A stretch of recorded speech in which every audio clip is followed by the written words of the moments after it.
الحمد للہ وکفى والصلاة والسلام علی عباده الذین اصطفى خصوصا علی افضلهم وخاتم النبیین محمد الامین وعلی آلہ وصحبہ اجمعین. اما بعد فقد قال اللہ تبارک وتعالی کما ورد فی سورة الحجرات: اعوذ باللہ من الشیطان الرجیم بسم اللہ الرحمن الرحیم. یا ایھا الناس انا خلقناکم من ذکر وانثی وجعلناکم شعوبا وقبائل لتعارفوا ان اکرمکم عند اللہ اتقاکم ان اللہ علیم خبیر. وقال تبارک وتعالی کما ورد فی سورة آل عمران: فاستجاب لهم ربهم انی لا اضیع عمل عامل منکم من ذکر او انثی بعضکم من بعض فالذین هاجروا واخرجوا من دیارهم وأوذوا فی سبیلی وقاتلوا وقتلوا لأکفرن عنہم سیئاتہم ولأدخلنہم جنات تجری من تحتها الانہار ثوابا من عند اللہ واللہ عندہ حسن الثواب. صدق اللہ العظیم. وقال النبی صلی اللہ علیہ وسلم فی خطبتہ فی حجۃ الوداع: لا فضل لعربی علی عجمی ولا لعجمی علی عربی ولا لاسود علی احمر ولا لاحمر علی اسود الا بالتقوی کلکم بنو آدم وآدم من تراب او کما قال صلی اللہ علیہ وسلم. رب اشرح لی صدری ویسر لی امری واحلل عقدۃ من لسانی یفقہوا قولی. اللہم ربنا الہمنا رشدنا واعذنا من شرور انفسنا. اللہم ارنا الحق حقا وارزقنا اتباعہ وارنا الباطل باطلا وارزقنا اجتنابہ. آمین یا رب العالمین. معزز حاضرین اور محترم خواتین، السلام علیکم ورحمۃ اللہ وبرکاتہ. میری آج کی گفتگو کا عنوان اسلام کا معاشرتی اور سماجی نظام. اس ضمن میں سب سے پہلے اس نقطے پر غور کیجئے کہ انسان کی ایک زندگی تو انفرادی ہے اور زندگی کا ایک بہت بڑا حصہ اجتماعی ہے.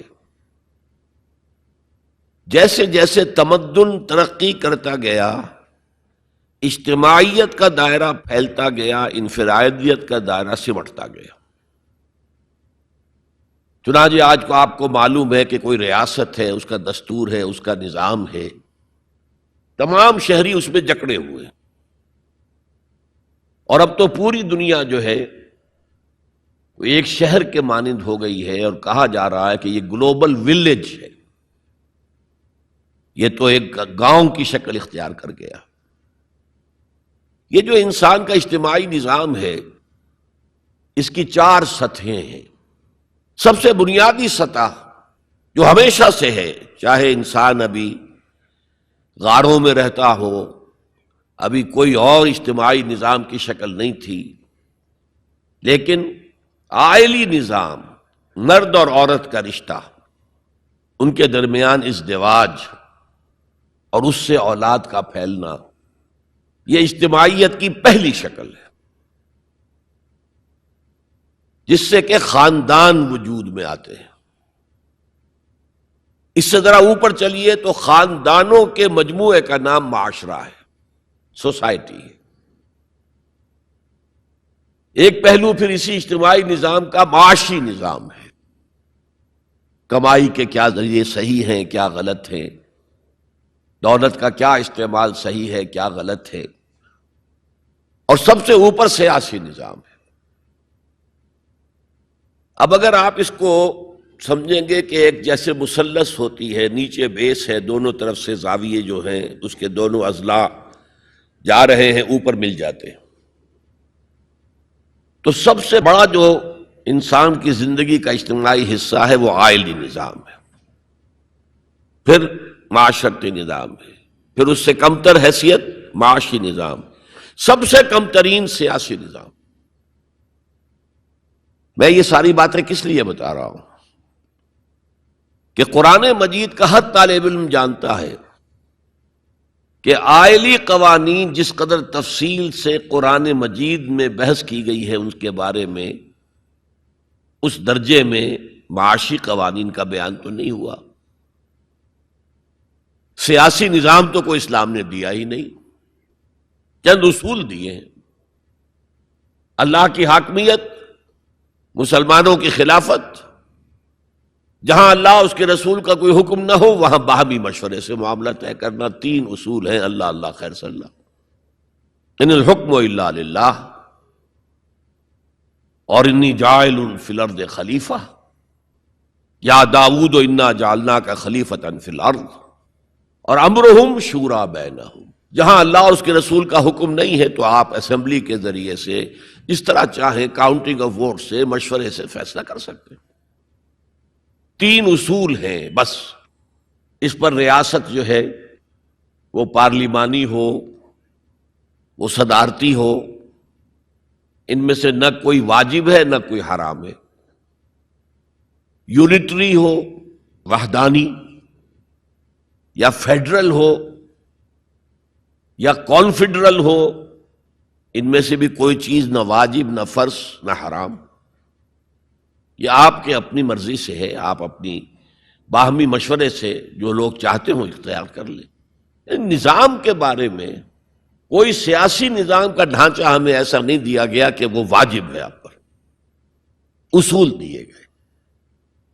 معاشیات کے ضمن میں سود حرام، جوا حرام، نشہ آور چیزوں کی تجارت حرام، انسان کے سفلی جذبات کو، شہوانی جذبات کو بھڑکا کر کمائی کرنا حرام، بس۔ باقی میدان کھلا ہے، محنت کرو، جد و جہد کرو، کماؤ، جو تم کماؤ گے تمہارا ہوگا، البتہ ایک حد سے اوپر جاؤ گے زکوٰۃ لے لی جائے گی، تاکہ جو پیچھے رہ گئے ہیں ان کی ضروریات پوری کی جا سکے۔ جہاں آزاد معیشت ہوگی وہ ایسے ہی ہے جیسے کہ آزاد دوڑ ہو رہی ہے، اور جب دوڑ میں ظاہر بات ہے کہ آپ اگر تو انہیں رسے سے باندھ دیں گے تب تو نہ کوئی آگے رہا نہ پیچھے رہا، لیکن دوڑ کا فائدہ کیا ہے؟ دوڑ تو یہ ہے کہ ذرا وہ شخص جو تیز دوڑ سکتا ہو وہ نمایاں ہو۔ تو فری اکانومی جہاں بھی ہوگی، کوئی آگے نکل جائیں گے کوئی پیچھے رہ جائیں گے، تو پیچھے والوں کے بھی کچھ حقوق کا لحاظ کیا جائے۔ زکوٰۃ کیا ہے؟ تؤخذ من اغنیائہم ترد الی فقرائہم، ان کے امیروں سے وصول کی جائے گی، ان کے غریبوں کو دے دی جائے گی، بس یہی جو ہے اسلام کا معاشی نظام ہے۔ لیکن معاشرتی نظام پر بڑی بحثیں آئی ہیں، سورہ نور، سورہ احزاب، بہت مفصل، سورہ نساء، اور عائلی قوانین پر جو میں نے کہا تھا بالکل پہلے نیچے بیس ہے وہ اس مثلث کا، اس پر آپ دیکھتے ہیں کہ کئی رکوع، 3-4 رکوع تو سورہ بقرہ میں ہے، پھر سورہ نساء میں ہے، سورہ مائدہ میں ہے، پھر سورہ نور میں ہے، سورہ احزاب میں ہے، سورہ مجادلہ میں ہے، سورہ طلاق میں ہے، سورہ تحریم میں ہے۔ یہ عائلی قوانین تو بہت ہی تفصیل کے ساتھ بیان کیے گئے۔ حکمت کیا ہے کہ یہی تو ہے جڑ، بنیاد تو یہی ہے۔ اگر اسی بنیاد میں خرابی آ گئی تو خشت اول چونہد معمار کج، تا سریا می رود دیر کب دیوار کج، اگر پہلی اینٹ جو ہے دیوار کی ٹیڑھی رکھی گئی تو بناتے جائیے آپ، اوپر ٹیڑھ جائے گا آخر تک۔ اس لیے عائلی نظام کو سب سے زیادہ تفصیل کے ساتھ قرآن مجید میں بیان کیا گیا۔ اب دوسرا نقطہ دیکھیے، اسلام کے معاشرتی نظام کا جو اصل الاصول ہے، پہلی بنیادی بات جو ہے وہ کیا ہے؟ تمام انسان مرتبے میں برابر ہیں، پیدائشی طور پر کوئی انسان افضل نہیں، کوئی ارذل نہیں، کوئی اونچا نہیں، کوئی نیچا نہیں، پیدائشی طور پر اونچ نیچ ہوگی، وہ ہوگی ایکوائرڈ کریکٹرز کی وجہ سے، جو آپ نے حاصل کیا۔ آپ نے علم زیادہ حاصل کیا، آپ کی ایک عزت ہو جائے گی۔ آپ میں تقوی زیادہ ہے، خدا ترسی زیادہ ہے، آپ کی عزت کی جائے گی۔ آپ خادم خلق ہیں، آپ کی عزت کی جائے گی۔ لیکن یہ ساری چیزیں ایکوائرڈ ہیں، بعد میں انسان نے حاصل کی ہیں۔ پیدائشی طور پر کوئی انسان اونچا نہیں، کوئی انسان نیچا نہیں۔ یہ بڑا انقلابی پیغام ہے قرآن کا، اور یہ سمجھیے کہ پورے عالم انسانیت کے لیے، میں ابھی گواہی بھی آپ کے سامنے پیش کروں گا کہ عالم انسانیت میں پہلی مرتبہ یہ پیغام اسلام نے دیا۔ چنانچہ میں نے آیت آپ کو سنائی، یا ایھا الناس، یا ایھا الذین آمنوا نہیں، اے لوگو، انا خلقناکم، ہم نے ہی تم سب کو پیدا کیا، وجعلناکم شعوبا وقبائل، اور تمہیں قوموں میں اور قبیلوں میں تقسیم کر دیا۔ تمہاری رنگتیں مختلف ہیں، تمہارے ناک نقشے مختلف ہیں، تمہاری بولیاں مختلف ہیں۔ جعلناکم شعوبا وقبائل لتعارفوا، یہ صرف تعارف کے لیے ہے، یہ کوئی معیار نہیں ہے کہ یہ بلند ہے وہ کم ہے، فلاں نسل جو ہے اونچی ہے، فلاں نسل نیچی ہے، گورے جو ہیں اونچے ہیں اور کالے جو ہیں نیچے ہیں، یا مرد اونچے ہیں اور عورتیں نیچی ہیں۔ پیدائشی طور پر تمام انسان بالکل مساوی۔ اس اصول پر ہم نے بھی زیادہ غور نہیں کیا ہے۔ آپ جس معاشرے میں ہیں، یہاں پیدائشی طور پر برہمن اونچا ہے، شودر تو نیچا ہے۔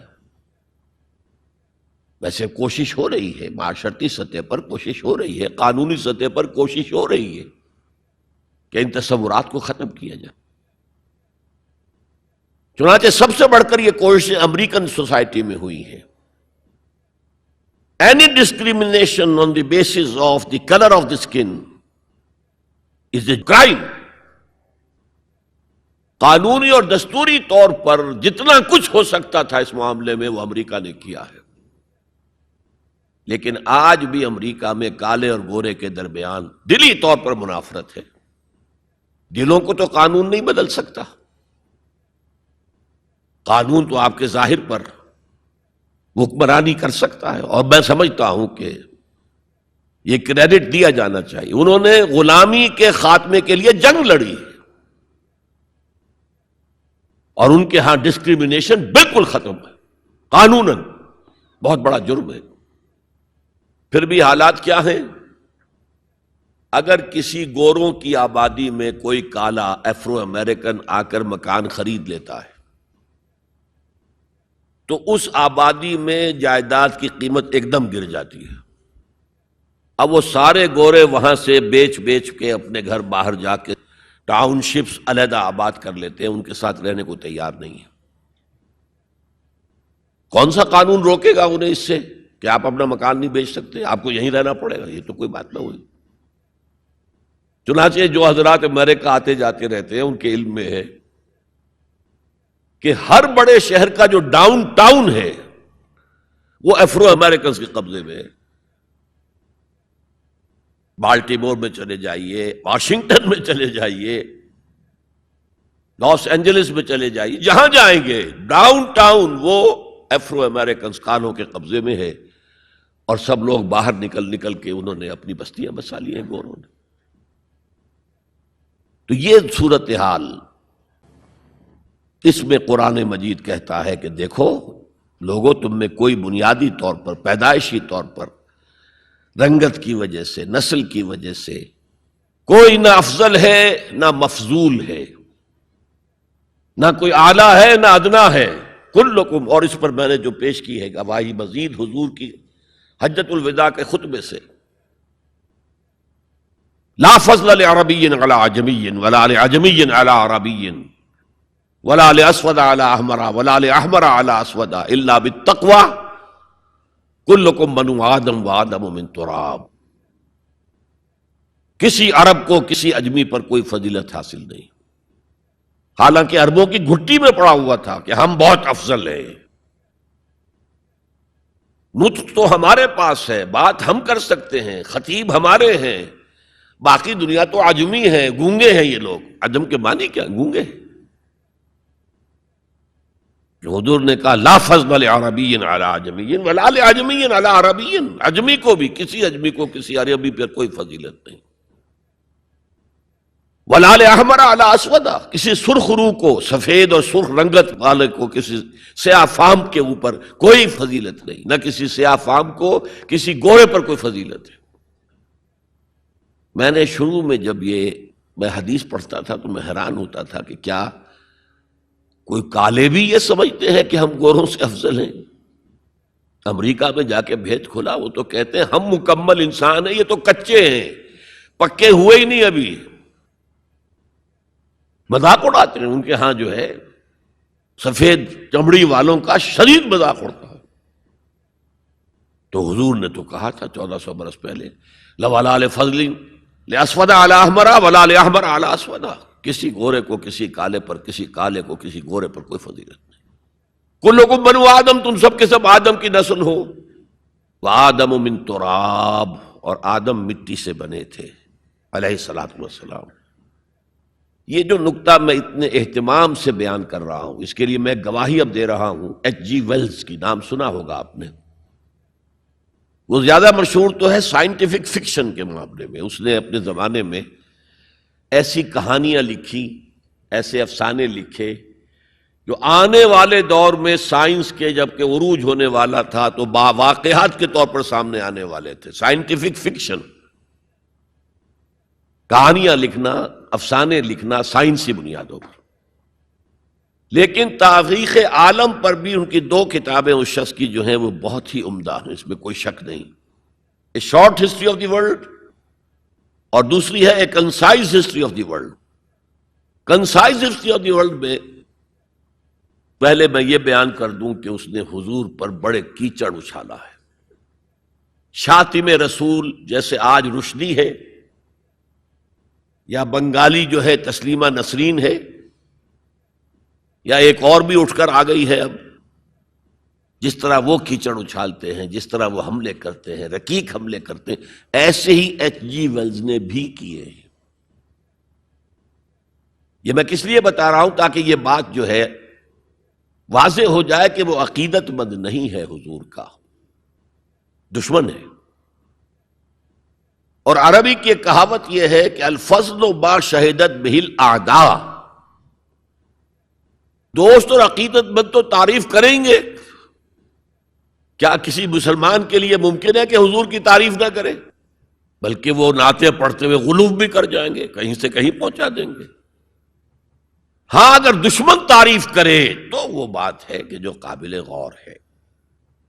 میں نے اس لیے اسٹیبلش کیا دشمن ہے، دوست نہیں ہے، عقیدت مند نہیں ہے.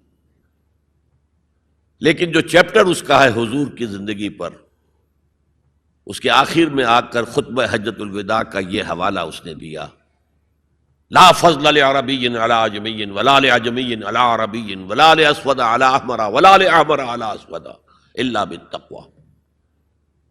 اور اس کے بعد جو اس کا ری ایکشن ہے، اس پر جو تبصرہ تھا کہہ رہا ہوں، اس کی وجہ بتا دوں گا بعد میں. معلوم ہوتا گھٹنے ٹیک کر کوئی شخص جو ہے اور سر جھکا کر خراج عقیدت پیش کر رہا ہے. ایگزیکٹ الفاظ یہ تھے اس کے، although the sermons of human equality, fraternity and freedom were said before also, and we find a lot of such sermons in Jesus of Nazareth, but it must be accepted that it was Muhammad sallallahu alayhi wasallam who for the first time in human history established a society based on these principles.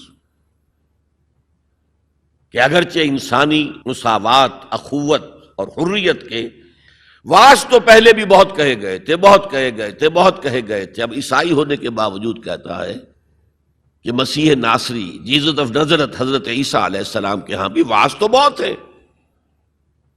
لیکن ان اصولوں پر کوئی معاشرہ وہ قائم نہیں کر سکے.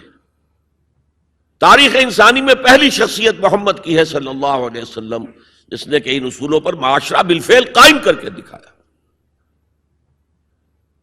اچھا، اب آئیے اس کی اہمیت پر۔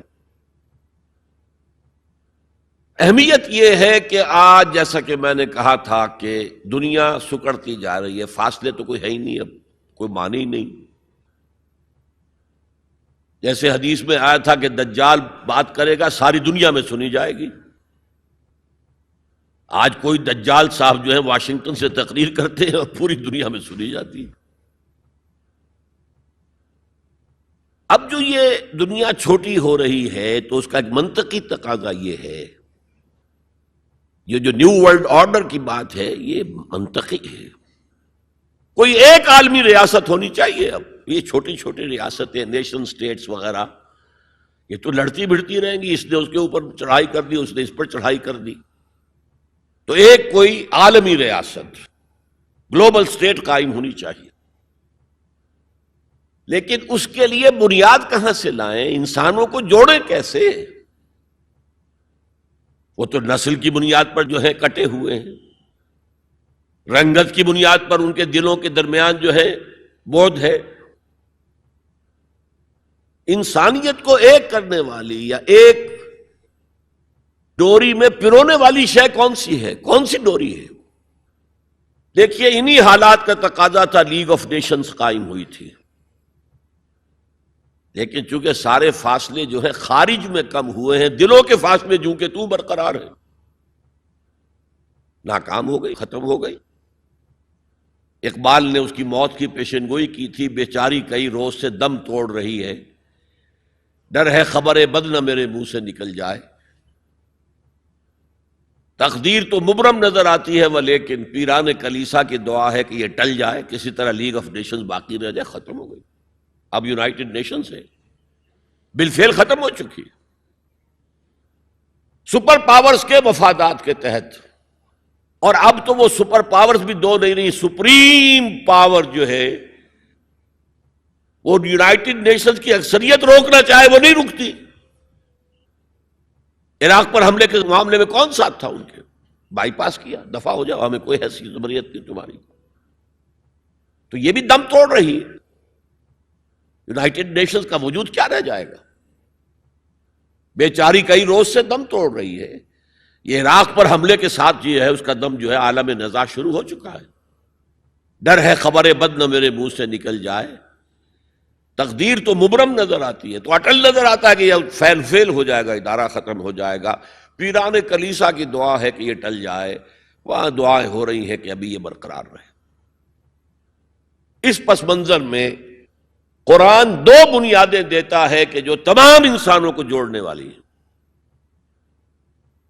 ایک وحدت الہ، وحدت خالق، تم سب کا خالق ایک ہی ہے، اللہ۔ اب ایوولوشن کی تھیوری ماننے والے کیسے مانیں گے کہ کوئی ایک اللہ ہے، کوئی ایک خالق ہے؟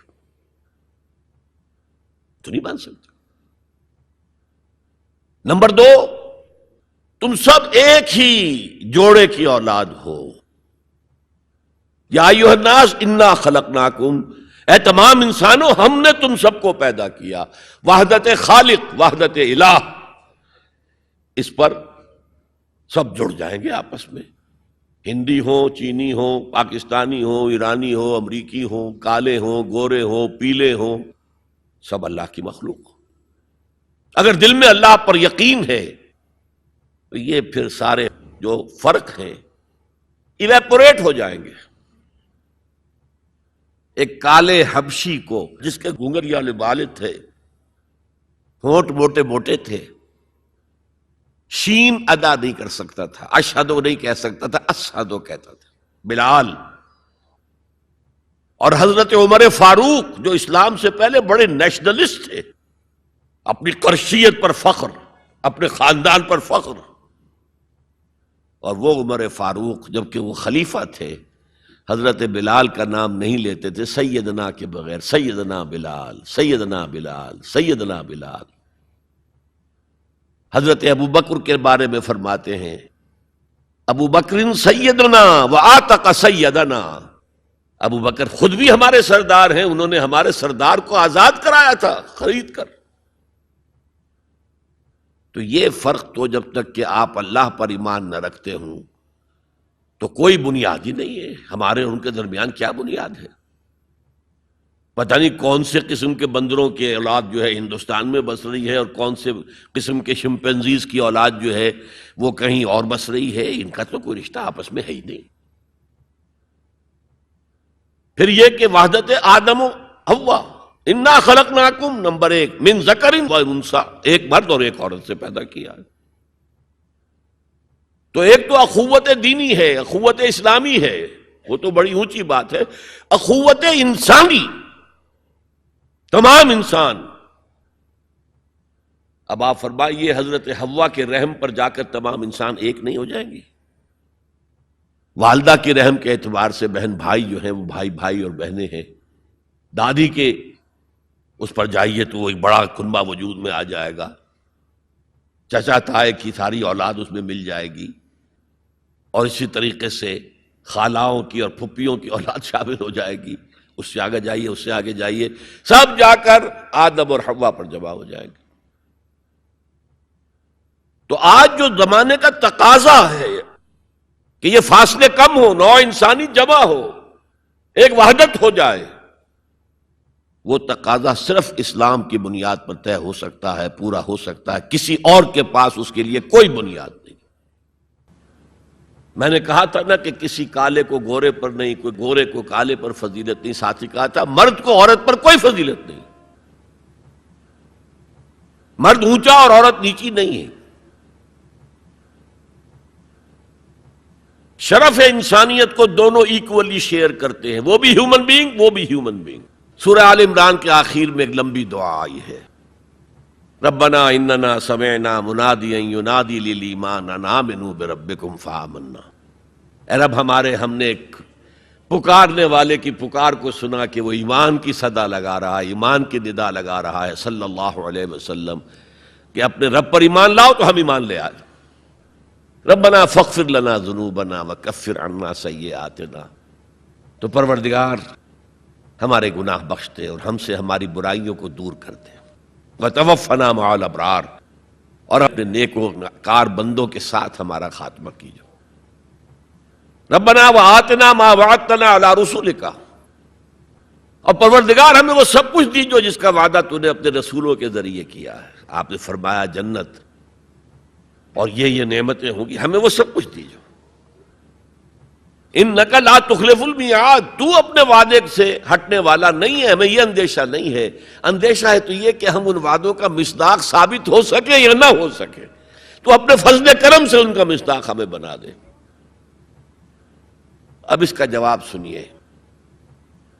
فاستجاب لهم ربهم انی لا اضیع عمل عامل منکم. ان کے رب نے ان کی دعا کو قبول کیا اور فرمایا میں تم میں سے کسی عمل کرنے والے کے کسی عمل کو ضائع کرنے والا نہیں ہوں. من ذکر او انثی، خواہ وہ مرد ہو خواہ عورت. بعضکم من بعض، تم ایک دوسرے ہی میں سے ہو نا. ایک ہی باپ کے نطفے سے بیٹا بھی ہے، بیٹی بھی ہے. ایک ہی ماں کے رحم میں پرورش پائی ہے بیٹے نے بھی بیٹی نے. تو اونچ نیچ کہاں سے آ جائے گی؟ کدھر سے آ جائے گی؟ بعضکم من بعض، ایک دوسرے میں سے ہو. فالذین ہاجروا، تو وہ لوگ جنہوں نے ہجرت کی. تو ہجرت صرف مردوں تو نے کی، عورتوں نے بھی کی.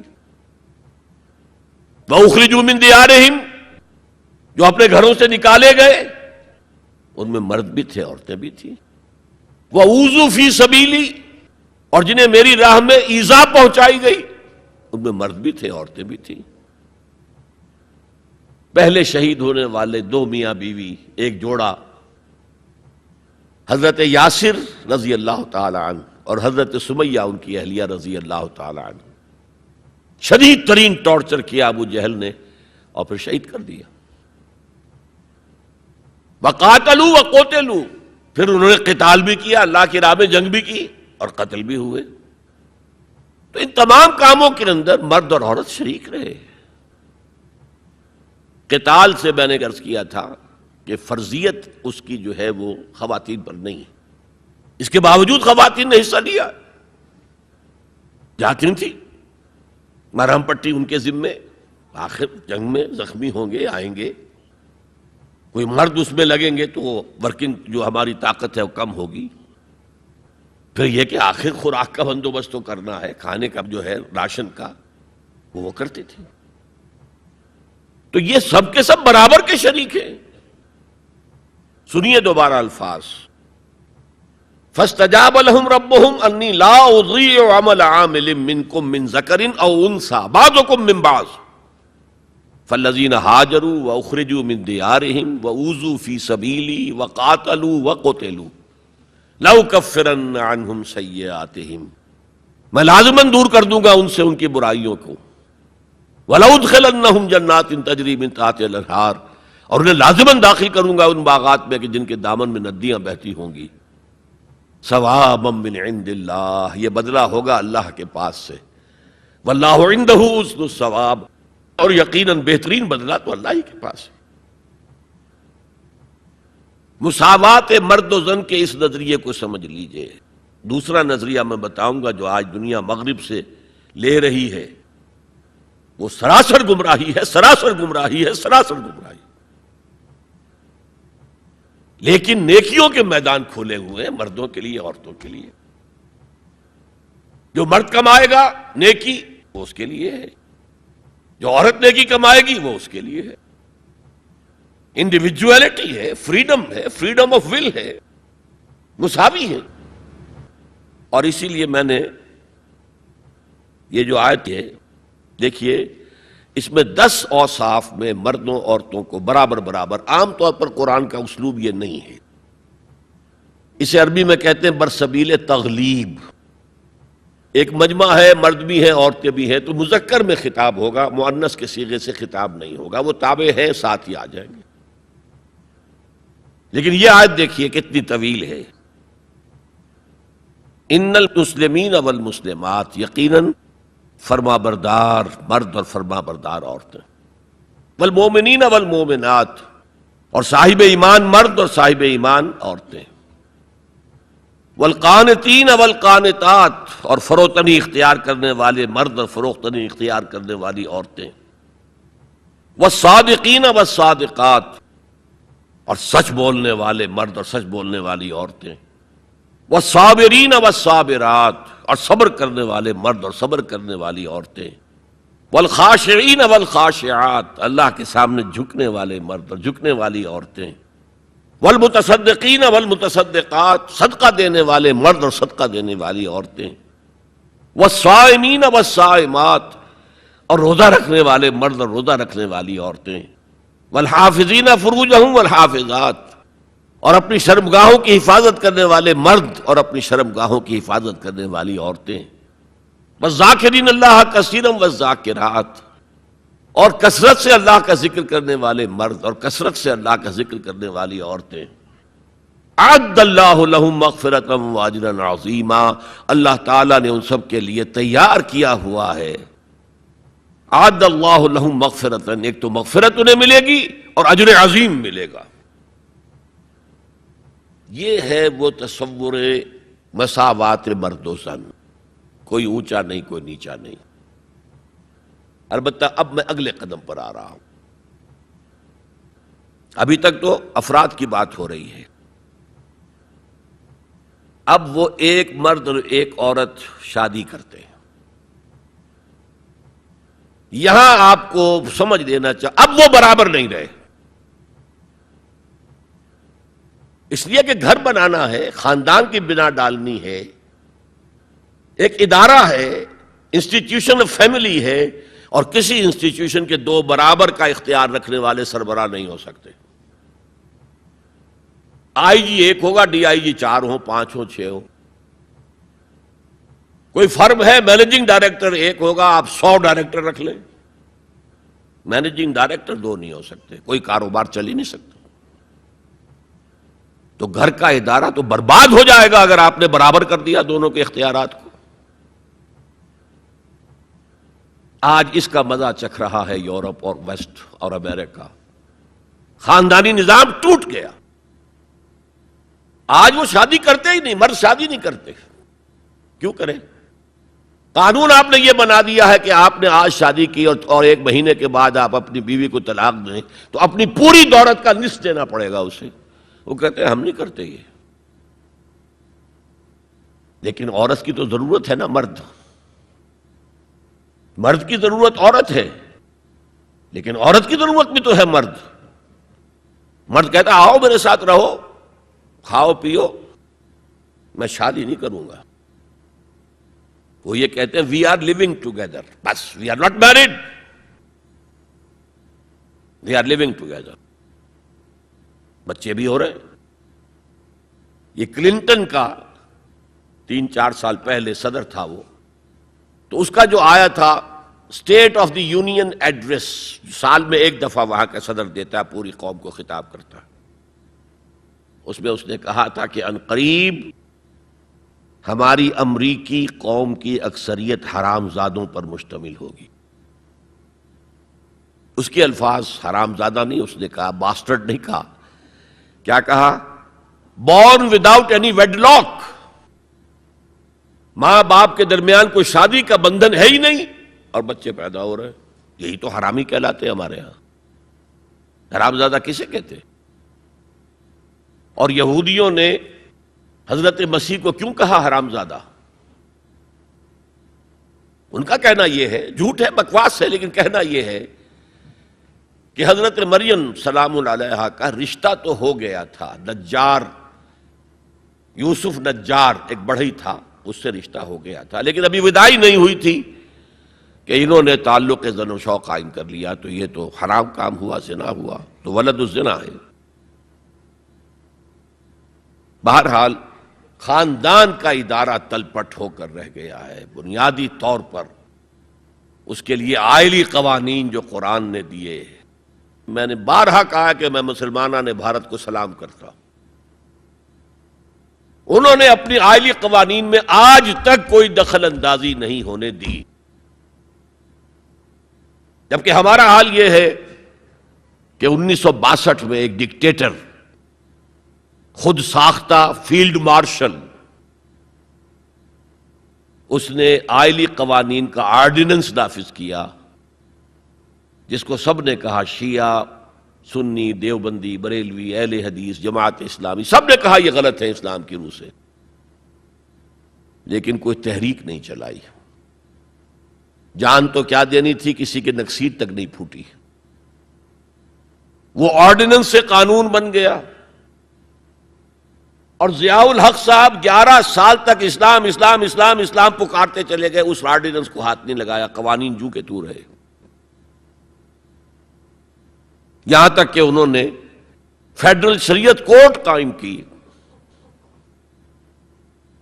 اور کچھ حسن کا ظن میرے بارے میں ہو گیا تھا، مجھے اپنی شورا کا رکن بنایا. پہلے انہوں نے وزارت پیش کی تھی مرکزی، میں نے کہا نہیں جناب، میں ایک تو اس کا اہل نہیں ہوں، کبھی ان میدانوں میں گیا ہی نہیں، حکومت کے کوریڈورز میں میرا آنا جانا نہیں ہے، میں اس کا اہل نہیں ہوں. ثانیاً اصل حکومت فوج کی ہے، آپ نے ہمیں کرنے کچھ نہیں دینا، اور الزام ہم پر آئے گا.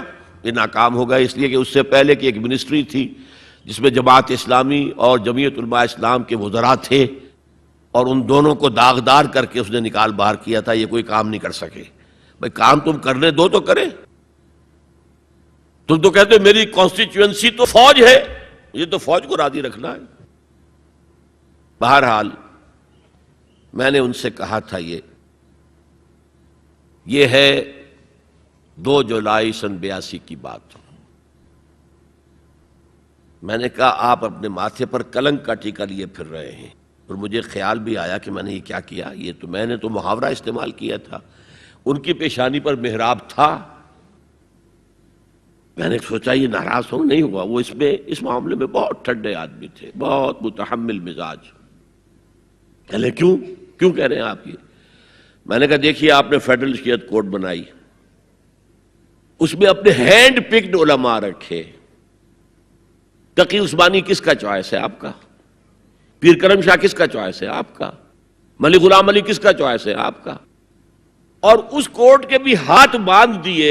ویسے تو یہ 2 بیڑیاں پہنائی تھی اور 2 ہتھکڑیاں، لیکن میں اس وقت اپنی گفتگو کے حوالے سے صرف ایک کا ذکر کر رہا ہوں، آئلی قوانین پر بھی آپ کوئی بات نہیں کر سکتے۔ میں نے کہا یہ کیا؟ یہ تو انگریز نے نہیں چھیڑے تھے ہمارے، اور بھارت کا مسلمان آج تک اس کی حفاظت کر رہا ہے۔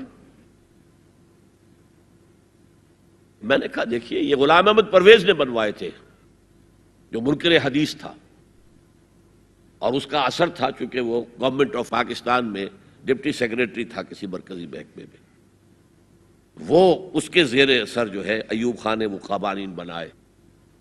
اور میں نے کہا ضیاء الحق سے کہ وہ بھی زندہ ہے، ابھی زندہ تھے وہ عدالت میں آئے ثابت کر دیں کہ کتاب و سنت کے خلاف کوئی چیز اس میں نہیں ہے، میں خوش، میرا خدا خوش۔ میں یہ تو نہیں کہتا کہ جو میں کہوں وہ آپ کریں، لیکن آپ نے عدالت کے ہاتھ کیوں بند کیے؟ کہنے لگے کہ پھر ان خواتین کو کون مطمئن کرے گا؟ میں نے کہا اگر آپ کا سوچ کا انداز یہی ہے تو یہ میرا استعفیٰ حاضر ہے، میں آپ کی شورا میں نہیں بیٹھ سکتا، استعفیٰ دے کر آگے۔ میں جو حوالے سے بات کر رہا تھا وہ یہ کہ جب یہاں وہ ایجیٹیشن ہوا ہے، اور میں دلی میں تھا اور میں نے انگریزی اخبار میں فوٹو دیکھا تھا کہ جس قدر عظیم ایک جلسہ بمبئی میں ہوا تھا، کیپشن یہ تھا اخبار میں اے میمتھ گیدرنگ آف بامبے مسلمز، میمتھ، اور اس میں ظاہر بات ہے ایجیٹیشن کے اندر جانیں بھی دینی پڑی، سب کچھ ہوا۔ پھر حکومت نے گھٹنے ٹیک دیے کہ نہیں؟ اور صرف گھٹنے نہیں ٹیکے، راجیو کی یہ تقریر لوک سبھا کی ریکارڈ پر ہے کہ میں نے تو اس سے پہلے کبھی مطالعہ نہیں کیا تھا، اب اس مسئلے پر مطالعہ کیا ہے تو میں نے دیکھا ہے کہ جتنے حقوق اسلام نے عورت کو دیے کسی مذہب نے نہیں دیے۔ یہ بات ہے جو اسے ماننی پڑی، لیکن برابر آپ کر دیں گے تو خاندان کا ادارہ ختم ہو جائے گا۔ اسی لیے فرمایا گیا الرجال قوامون علی النساء فالصالحات قانتات حافظات للغیب بما حفظ اللہ۔ مرد حاکم ہیں عورتوں پر، نیک بیویاں وہ ہیں جو اپنے شوہروں کی اطاعت کرتی ہیں۔ ظاہر بات ہے کہ کوئی رائے ہے، اختلاف رائے ہو گیا ہے شوہر اور بیوی میں، بیوی دلیل سے سمجھا لے، اپیل سے سمجھا لے، جس طرح بھی سمجھا لے، منوا لے، ٹھیک ہے، اور نہیں تو اسے شوہر کی بات ماننی پڑے گی۔ فالصالحات قانتات، وہی لفظ جو ابھی آپ نے پڑھا، قانتین بل قانتات، فرما بردار مرد اور فرما بردار عورتیں۔ تو نیک بیویاں تو وہ ہیں جو اپنے شوہروں کی اطاعت گزار ہیں، اس سے وہ بانڈ جو ہے مضبوط رہتا ہے۔ پھر اسلام نے اتنا منصفانہ نظام کیا ہے قائم۔ میں نے آپ کے سامنے اقبال کا ایک مصرع پڑھا تھا، وہ جو ابلیس نے کہا کہ عصر حاضر کے تقاضاؤں سے ہے لیکن یہ خوف ہو نہ جائے آشکارا شر پیغمبر کہیں۔ زمانے کا تقاضا، یہ زمانہ ادھر جا رہا ہے، مجھے خطرہ ہے اسلام آئے گا جو آج بش کو خطرہ ہے، آئے گا چاہے اس سے پہلے لاکھوں مسلمان قتل ہو جائیں، چاہے اس سے پہلے کروڑوں مسلمان قتل ہو جائیں۔ تاتاریوں کے ہاتھوں بھی کروڑوں قتل ہوئے تھے، لیکن پھر تاتاریوں نے مسلمانوں کو فتح کیا تھا، اسلام نے تاتاریوں کو فتح کر لیا ہے۔ عیاں فتنہ تاتار کے افسانے سے پاسماں مل گئے کعبے کو صنم خانے سے۔ ہو سکتا ہے اب بھی ایسا ہو جائے، تو وہ ڈرتے ہیں کہ یہ نظام آئے گا، اس لیے اتنے خوف زدہ ہیں۔ جب اللہ نے مرد کو بنایا طاقتور زیادہ، اور عورت کا حسن یہ ہے کہ وہ نازک ہو۔ وہ کبھی کوئی حمیدہ پہلوان ہوتی تھی بھارت میں ایک، اس نے جو کہا تھا کہ میں اس سے شادی کروں گی جو مجھے پچھاڑ لے۔ میں کون پچھاڑے گا اس کو، خود ہی پچھاڑ جائیں گے وہ۔ تو عورت کا حسن تو نزاکت میں ہے، لہذا بھاری بوجھ اس پر نہیں ڈالے۔ ملک کا ڈیفنس مردوں کا ذمہ داری ہے، نان نفقے کی فراہمی مردوں کی ذمہ داری، عورت کی نہیں ہے۔ عورت کا کام ہے گھر میں رہے، شوہر کے لیے اچھا ماحول پیدا کرے. اب اگر دن بھر 8 گھنٹے عورت بھی کام کر کے آئی ہے، کسی باس نے بھی جھڑک دیا ہوگا، کچھ اور ہوگا، تھکی تھکائی اور طبیعت تقدر لے کر آئی ہے، مرد کا بھی یہی حشر ہے، گھر میں جائیں گے تو کیا ہوگا؟ لڑیں گے. لیکن گھر میں رہی ہو عورت، پھر بچے آ جاتے ہیں، 1 بجے آ گئے، ماں باپ دونوں آئیں گے شام کو 6 بجے، 7 بجے، 8 بجے. بڑے بڑے شہروں میں تو وہاں پر 2 گھنٹے تو لگتے ہیں گھر پہنچنے میں. یہ بچے کیا کریں گے؟ کس قسم کے تجربات کریں گے؟ کہ سارا بیڑا غرق ہو رہا ہے. عورت کے ذمہ نہیں ہے کام کرنا. کہتے ہیں مجبوری ہے. آپ اپنے سٹینڈرڈ آف لیونگ کو بڑھاتے جائیے، بڑھاتے جائیے، بڑھاتے جائیے، دونوں کی سر توڑ محنت کے باوجود آپ کا جو ہے تقاضا پورا نہیں ہوگا، اور اسی کو سکیڑ لیجئے. کمانا شوہر کا کام ہے، بیوی کا نہیں. اس کو اقبال نے کہا ہے کہ اسلام کا معاشرتی نظام 2 حصوں پر مشتمل ہے.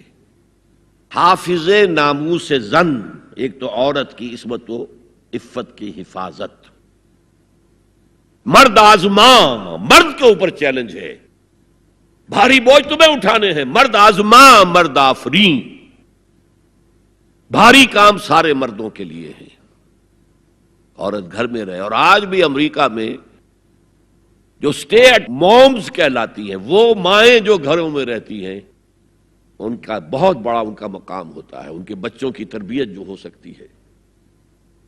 اور سب سے زیادہ مظلوم وہاں پر عورت ہے. مجھے بتایا جاتا ہے کہ جب سردی برف پڑ رہی ہوتی ہے تب بھی سب سے پہلے سڑکوں پر آپ کو عورتیں نظر آئے گی. مرد 1 گھنٹے بعد گھر سے نکلے گا، کیونکہ اس عورت نے کہیں اپنے بچے کو کسی بیبی سیٹر کے پاس، چلڈرن کیئر کے پاس بھیجے گی، پہنچائے گی، پھر اپنے آفس جائے گی. شام کو آفس سے نکلے گی، وہاں سے بچے کو لگی، پھر گھر آئے گی. مظلوم ترین عورت ہے وہاں پر. دونوں بوجھ ڈال دیے اس پر. حمل بھی وہ اٹھائے، ولادت کی سختی بھی سہے، اور معاش کا بوجھ بھی ڈالو اس پر. واقعہ یہ ہے کہ آج کی عورت انتہائی مظلوم عورت ہے. ایک تو اسے کھلونا بنا لیا ہے. عجیب حیرت ہوتی ہے مغربی تہذیب کو کیا ہوا ہے. عورت ننگی، مرد پورا لباس پہنے ہوئے، پینٹ بھی ہے اور کوٹ بھی ہے، سوٹ پورا ہے اور ٹائی بھی ہے، اور عورت ننگی ہے. اور شدید ترین سردی کے اندر ٹانگیں ننگی ہیں اس کی. یہ اسلام کا معاشرتی نظام اس کو کسی صورت گوارا نہیں کرتا. طلاق کے معاملے میں یہی فرق رکھا. مرد دے سکتا ہے طلاق، عورت لے سکتی ہے، دے نہیں سکتی. لے گی تو خلا کہلائے گی، یا عدالت میں جا کر ثابت کرے، یا یہ کہ کوئی ایلڈرز آف دی فیملی ہوں وہ درمیان میں آئے اور عورت کہے کہ میرا اس کے ساتھ نباہ نہیں ہو سکتا. خود طلاق نہیں دے سکتی، کیونکہ عورت کے اوپر جذباتی طور پر ہر مہینے میں چند دن ایسے آتے ہیں جو چڑچڑی ہوتی ہے. اس چڑچڑے پن میں وہ کچھ بھی کر بیٹھے. اسے طلاق کا حق نہیں دیا. مرد کو حق حاصل ہے. ہاں اگر ناحق طلاق دے گا اللہ کے ہاں پکڑا جائے گا. یہ بات جو ہے مرد اور عورت کو برابر کے طلاق کے حقوق، یہ بھی خاندان کی جڑ کھودنے کے مترادف ہے. اچھا، بیٹے اور بیٹی میں وراثت کا فرق ہے. کیوں؟ بیٹا شادی کرے گا تو مہر دے گا، لڑکی شادی کرے گی تو مہر لے گی. حالانکہ ضرورت لڑکی کو لڑکے کی ہے، لڑکے کو لڑکی کی ہے، دونوں کی ضرورت تو برابر ہے. لڑکا مہر دے اور لڑکی لے. کیوں؟ تاکہ یہ معلوم ہو کہ یہ سربراہ ہے، حافظ ناموس زن، مرد آزماں، مرد کی ذمہ داری ہے. یہ بھی ہمارا بڑا سوشل فنکشن ہے، بہت بڑا. اور اس میں فضول خرچیاں ہو رہی ہیں. حرام کی کمائی ہوئی کمائی جو ہے وہ پانی کی طرح بہائی جاتی ہے. ابھی مجھے ایک صاحب نے بتایا کہ ممبئی میں 2 شادیاں ہوئی ہیں مسلمانوں میں. ایک میں 1.5 کروڑ روپیہ خرچ ہوا، ایک میں 80 لاکھ خرچ ہوا. ہم نے وہاں اصلاحی تحریک شروع کی. ضیاء الحق صاحب نے بھی کوشش کی تھی، آرڈیننس پاس کیا تھا، لیکن یہ چیزیں قانون سے نہیں. آپ کہیں کہ کسی دعوت میں 50 سے زیادہ مہمان نہیں آئیں گے، وہ 100 آ گئے تو زیادہ زیادہ یہ ہوگا پولیس والوں کو رشوت کا کھاتا کھل گیا، جو یہ پیسے لے جائیے صاحب. کبھی کبھی وہ پکی پکائی دیگیں لے جا کے اپنے تھانے میں بیٹھ کے کھاتے تھے. لیکن قانون سے نہیں بدلتا مزاج. ہم نے کیا طے کیا؟ دیکھو یہ ہے چٹان کی بنیاد. آپ کو بڑی اونچی بلڈنگ بنانی ہو تو دیکھنا پڑتا ہے چٹان نیچے بنیاد زمین کیسی ہے. تو بنیاد کیا ہے؟ آپ سادگی کرو سادگی کرو سادگی کرو، یہ واسطہ بے معنی ہے بالکل. اس لیے کہ غریب کی سادگی کچھ اور ہے، امیر کی سادگی کچھ اور ہے. سادگی کے ایک معنی تو نہیں ہے. لہذا کوئی جو ہے راک فاؤنڈیشن وہ تلاش کی جائے. وہ ہم نے کی تلاش. جو تقریب حضور سے صحابہ سے ثابت ہے ضرور کرو ضرور کرو ضرور کرو. عضوا علیہا بالنواجذ، اپنے دانتوں سے پکڑ لو اس کو. اور جو تقریب ثابت نہیں حضور سے اور صحابہ سے، یقیناً یہ کہیں باہر سے آئی ہے. یا تو ہمارا خاندانی پس منظر جو ہے، اکثر تو ہندوؤں سے مسلمان ہوئے، وہ سادات ہوں، صدیقی ہوں، فاروقی ہوں، عثمانی ہوں، وہی ہیں نا جو باہر سے آئے تھے. باقی تو اکثریت یہیں سے. وہ اپنا ہندوانہ پس منظر لے کر آئے. تو جس کا ثبوت صحابہ کے دور میں نہیں، وہ یقیناً باہر سے آئی ہوئی چیز ہے. اس میں پھر سادگی نہیں، اس میں کمی نہیں، جڑ سے کاٹو اس کو. اس بنیاد پر ہم نے 5 فیصلے کیے ہیں. ذرا سن لیجئے آپ بھی، اگر آپ کوئی سوشل ورک کرنا چاہیں اس کو عام کریں. نمبر 1، نکاح مسجد میں. حدیث موجود ہے، ترمذی شریف کی روایت، اعلنوا ھذا النکاح واجعلوہ فی المساجد. نکاح کا اعلان عام کیا کرو، مسجدوں میں منعقد کیا کرو. میں حیران ہوتا ہوں کیوں نہیں علماء کرام نے اس کی طرف توجہ دلائی. حدیث ہے. ہاں میں مانتا ہوں ان کا کہنا یہ ہے کہ یہ یہاں جو امر ہے کہ مسجد میں منعقد کرو، یہ امر وجوب کے لیے نہیں ہے، استحباب کے لیے. مستحب ہے یہ کہ مسجد میں. تو بھائی مستحب کیوں چھوڑ رہے ہو تم؟ وہ اس لیے چھوڑنا پڑتا ہے، مولوی بیچارے کی حیثیت ہے ہی نہیں معاشرے میں کہ وہ کہے جناب یہاں آئیے میرے پاس، میں نہیں آؤں گا آپ کے گھر نکاح پڑھانے کے لیے. وہ اپنا رجسٹر بغل میں دبائے بیٹھا سوکھتا رہتا ہے. وہ تو آنی تھی بارات عصر کے وقت، مغرب بھی جا رہی، آئی نہیں، وہ بیٹھا غریب. پہلے 20-30 روپے ملتے تھے، اب 200 300 400 ملتے ہیں. اور کیا ہے؟ میں نے انہیں یاد دلایا دیکھو شرم کرو. عیسائیوں نے آج تک اپنے چرچ کی اور اپنے پادری کی عزت یہ رکھی ہے کہ شہزادے اور شہزادی کی شادی ہوگی وہ بھی پادری چرچ میں آئیں گے. شہزادے کی شادی ہو رہی ہے تو جو ان کی پارلیمنٹ کے ساتھ ہے چرچ، وہاں شادی ہوگی. وہاں پردہ نہیں ہے، لڑکا لڑکی دونوں آمنے سامنے کھڑے ہو کر قول و قرار کریں گے. ہمارے ہاں پردہ ہے تو اس لیے لڑکی کے گھر بھی جائیں گے تو لڑکی تو محفل میں نہیں آئے گی. لڑکی کا ایک وکیل ہوگا، وہ وکیل اجازت لے کر آئے گا، 2 اس کے گواہ ہوں گے، ان کے سامنے اجازت لی گئی، پھر وہ نکاح خواہ کو اجازت دیں گے، وہ نکاح پڑھا دیں گے. پہلی بات یہ ہو گئی کہ نکاح مسجد میں. نمبر 2، نکاح کے موقع پر کوئی دعوت طعام نہیں، کوئی ثابت نہیں. دعوت طعام صرف ایک ہے، وہ ولیمہ ہے. اور اس قدر معقول بات ہے، سب باپ اپنے سینوں پر ہاتھ رکھ کر سوچیں اور میری بات سنیں. کیا بیٹی کو گھر سے رخصت کرنے کا وقت جو ہے وہ خوشی کا وقت ہوتا ہے؟ جب بیٹی گھر سے جا رہی ہو، کوئی جانور بھی آپ قربانی کے لیے، کوئی مینڈھا کو بکرا لے آئیں 8-10 دن پہلے اور بچے مانوس ہو جائیں تو وہ جب آپ ذبح کرتے ہیں تو پچھاڑے کھاتے ہیں کہ نہیں بچے؟ اور یہ لخت جگر ہے، نور چشم ہے، 18 20 22 برس گھر میں رہی ہے، وہ جا رہی ہے. خوشی نہیں ہے وہاں، صرف یہ ہوتا ہے اے سائی آف ریلیف کہ ایک ذمہ داری کا بوجھ تھا، اللہ نے آج پورا کرا دیا، اتروا دیا بوجھ. پھر بھی اندیشہ ہوتا ہے، پتہ نہیں مزاج ملے نہ ملے. نئے ماحول میں جا رہی ہے، وہاں جا کر ایڈجسٹ ہو یا نہ ہو، اندیشے پھر بھی ہوتے ہیں ذہن کے اندر.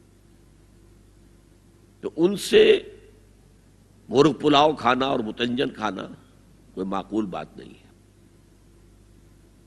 معقول بات کیا ہے؟ لڑکا، اس کا گھر آباد ہوا ہے، وہ ولیمہ کرے، اس پر باقاعدہ احادیث اولبو ولو بشاتن، ولیمہ ضرور کرو چاہے ایک ہی بکری ہو تمہارے پاس، ذبح کرو، کاٹو، کھلاؤ گوشت اپنے دوستوں کو، احباب کو.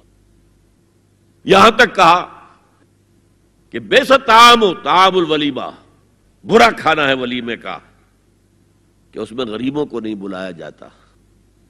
ظاہر بات ہے مسلی کھلانے کے لیے تو ولیمہ نہیں ہوتا، اپنے احباب کو، دوستوں کو بلایا جاتا ہے. پھر بھی میں تم سے کہتا ہوں کہ جسے ولیمے کے لیے بلایا جائے وہ اگر نہیں جائے گا تو اللہ اور اس کے رسول کے حکم کی نافرمانی کرے. تو جس رسول نے اتنی تفصیل سے حکم دیا ہو ایک دعوت کا، وہ دوسری دعوت میں بھی خیر ہوتا نہ بیان کرتا. جب نکاح مسجد میں اور کوئی دعوت طعام نہیں تو بارات کا تصور خلاص. بارات کس بلا کا نام ہے؟ قرآن میں تو کوئی ذکر ہی نہیں، عربی میں یہ لفظ ہی نہیں. اجتماعی طرفین مسجد میں ہوا، نکاح ہوا. لڑکی کو، حضرت فاطمہ کو رضی اللہ تعالی عنہا، کچھ خواتین جا کر چھوڑ آئی تھی اس حجرے میں جو ایک انصاری صحابی نے حضرت علی کو دیا تھا. ان کا تو کوئی گھر بھی نہیں تھا. کوئی حضرت علی آئے ہوں اور آ کر وداع کرا کے لے کے گئے ہوں، کچھ بھی نہیں. چوتھی چیز، جہیز کا کوئی تصور اسلام میں نہیں. خالص ہندوانہ رسم، خالص ہندوانہ رسم، خالص ہندوانہ رسم. ہندوؤں میں کیوں ہے؟ وہ اس لیے ہے، معقول بات ہے کہ لڑکی کا وراثت میں کوئی حصہ ہے ہی نہیں. وہ تو جب گھر سے نکل رہی ہے کچھ دے دلا کے رخصت کر دو. دان دہیج یہ خیرات ہے، لڑکی کا حق کوئی نہیں ہے گھر پر. اسلام میں تو لڑکی وارث ہے. والد فوت ہوں گے، وراثت تقسیم ہوگی. والدہ فوت ہوں گی، کوئی ان کی ہے ملکیت، وہ تقسیم ہوگی. شادی کے موقع پر کوئی جہیز اسلام میں نہیں، قطعاً نہیں. غلطی سے حضرت فاطمہ کے جہیز کو جہیز کہہ دیا گیا. وہ جہیز کیا تھا؟ ایک پیسہ بھی حضور کے اپنی جیب سے نہیں تھا. اس شادی میں خاص بات کیا تھی کہ دولہا کے ولی بھی حضور ہی ہے. اور کون ہے؟ علی کا کون تھا مدینے میں؟ اور دلہن کے والد بھی حضور ہیں. اب حضور پوچھتے ہیں حضرت علی سے، تمہارے پاس مہر دینے کے لیے کچھ ہے؟ عرض کیا میرے پاس تو کچھ نہیں. وہ فقراء صحابہ میں سے تھے. فرمایا مہر تو دینا ہے. تمہارے پاس ایک زرہ ہوتی تھی؟ جی ہاں زرہ تو ہے. انہوں نے یہ سمجھا زرہ تو جہاد کے لیے ہے، کوئی وہ دولت تو نہیں ہے. فرمایا جاؤ اسے بیچو یا گروی رکھ کے قرض لے کر آؤ. وہ گئے، حضرت عثمان نے خرید لی اور کچھ دنوں کے بعد واپس کر دی ہدیتاً. یہ زرہ میں ہدیہ آپ کو کر رہا ہوں. اس وقت اگر کہتے چھوڑو علی، کہاں تو لو میں پیسے دے دیتا ہوں تمہیں، تو ان کی طبیعت پر بار ہوتا.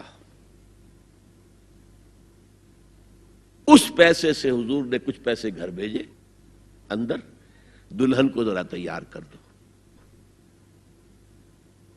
اور کچھ پیسوں سے وہ ایک گدا جس میں کھجور کی کھال بھری ہوئی تھی، اور 2 تکیے جس میں کھجور کی کھال بھری ہوئی تھی، ایک مشکیزہ، کنویں سے پانی تو لانا ہی ہے نا، ایک چکی، جو ہو یا گیہوں ہو پیسنا تو ہے نا، کوئی 1-2 برتن اور. اللہ اللہ خیر صلی اللہ. یہ تھا جسے جہیز کہتے ہیں، جس میں ایک پیسہ بھی حضور کا شامل نہیں ہے. وہ حضرت فاطمہ کا مہر تھا جسے بنایا گیا. ورنہ مدینے ہی میں دوسری آپ کی صاحبزادی کا نکاح حضرت عثمان سے بھی ہوا. کہیں ذکر ہے جہیز کا؟ حضرت عثمان کا گھر بھرا ہوا، ہر چیزیں موجود، وہاں تو کسی جہیز کا تذکرہ نہیں. بہرحال یہ شادی کو آسان کرو، زنا کو مشکل بناؤ. یہاں شادی کے لیے 9 من تیل ہوگا تو رادھا ناچے گی، ورنہ یہ کہ بڑی ہو رہی ہے، عمر ہو رہی ہے، سب کچھ ہو رہا ہے، لیکن کچھ تقاضے تو ہے نا، آخر کچھ تو کرنا ہوتا ہے نا. آخر کچھ نہ کچھ لوگوں کو تو کھانا کھلانا ہی ہوتا ہے نا، بارات تو آخر آئے گی ہی نا، کچھ نہ کچھ تو دینا ہی ہوگا، کچھ جوڑے کپڑے، کچھ یہ اسلام کا فلسفہ جو میں نے 4-5 باتیں آپ کو بتا، فلسفہ یہ ہے کہ لڑکی کے باپ پر 1 پیسے کا بوجھ نہیں، اس نے لڑکی پال پوس کے تمہارے حوالے کر دیا، اب اور کیا چاہتے ہو تم؟ سارا مرد آزماں مرد آفرین، مرد کو چیلنج دیا ہے، تم مرد ہو، مہر تم دو گے۔ اور سب سے بڑھ کر کیا ہو رہا ہے آج کل بھی ہوتا ہے، وہ ہمارے کچھ کام ہوتے ہیں اسلامی، وہ بھی ہے، کچھ وہی ہندوانہ پس منظر۔ نکاح کی محفل میں چھوارے کون لے کے آتا ہے جی؟ لڑکے والے۔ اور پلاؤ کن سے کھاتے ہیں بھائی؟ جس کو تمہیں مرغ پلاؤ کھلا رہا ہے وہ چھوارے نہیں بانٹ سکتا تھا؟ یہ ہے اسلام اور غیر اسلام کا امتزاج۔ چھوارے لڑکے والے لے کر آئیں گے اور پھر دعوت اڑائیں گے لڑکی والوں کی طرف سے۔ اب میں آ رہا ہوں تیسرے موضوع پر، اس کا تعلق بھی بنیادی طور پر خاندانی نظام کی مضبوطی کے لیے۔ خاندانی نظام مضبوط رہے گا جبکہ شوہر اور بیوی کی جتنی جنسی دلچسپی ہے وہ صرف آپس میں مرکوز ہو، شوہر کی بیوی پر، بیوی کی شوہر پر۔ ادھر ادھر نگاہیں جائیں گی، کوئی عورت دیکھی نگاہوں میں کھب گئی، وہی خواب میں آئے گی، اپنی بیوی کی طرف سے توجہ ہٹ جائے گی، اور یہ چیز، وہ بانڈ آف لو جو ہے بٹوین دی اسپاؤسز، اس کو کمزور کر دے گا۔ جنسی آوارگی نہ ہو،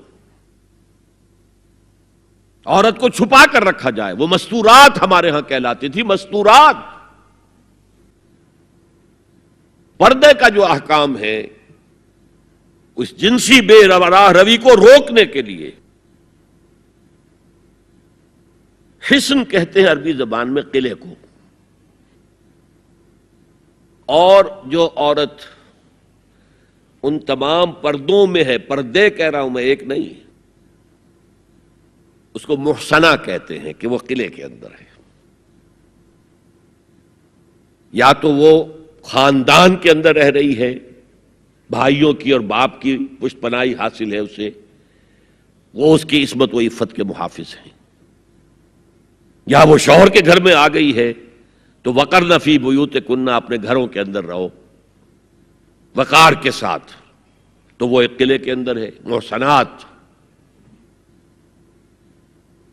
اب دیکھیے اس زمانے کی منافقت سب سے بڑی کیا ہے۔ ایک طرف نفسیات میں کہتے ہیں کہ فرائیڈ بابا آدم ہے جدید نفسیات کا، اور وہ کہتا ہے کہ انسانوں میں سب سے بڑا جذبہ، سب سے بڑا موٹیو جنسی ہے۔ اللہ نے بڑی کشش رکھی ہے، مرد میں عورت کے لیے، عورت میں مرد کے لیے، لیکن عورت پیسیو ہے مزاجن، وہ اقدام نہیں کرتی، آگے نہیں بڑھتی، مرد اقدام کرتا ہے، آگے بڑھتا۔ یہ جو کشش ہے، اس کے نتیجے میں مرد اور عورت کے درمیان بے حجابی گویا کہ آگ پر تیل ڈالنا ہے، آگ بھڑکے گی۔ اسلام نے اس کو روکا ہے، پورا نظام اس کا معاشرتی، ایک بہت بڑا پردہ پورے معاشرے میں ہے، بہت بڑا پردہ، جیسے یہ چھوٹا سا پردہ آپ کو نظر آ رہا ہے نا، ادھر عورتیں ادھر مرد ہیں۔ اسلامی معاشرہ سیگریگیٹڈ ہے، مخلوط معاشرہ نہیں ہے، عورتوں کا اپنا دائرہ کار ہے، مردوں کا اپنا ہے، کما کر لانا مرد کا کام ہے، عورت کا کام نہیں ہے۔ وہ گھر میں خوش اسلوبی کے ساتھ رہے، اچھے انداز میں پکائے، شوہر کا استقبال مسکراہٹ کے ساتھ کرے، جب وہ گھر واپس آ رہا کام کر کے، بچوں کی دیکھ بھال کرے۔ اور اس اعتبار سے میں کہا کرتا ہوں، قوم کا حال جو ہے پریزنٹ، یہ مردوں کے حوالے، اور قوم کا مستقبل عورتوں کے حوالے، مستقبل اگلی نسل، اس کی صحیح تربیت ہوگی، ماں کے دودھ کے ساتھ اس کے اندر اسلام اور ایمان کے جذبات جائیں گے۔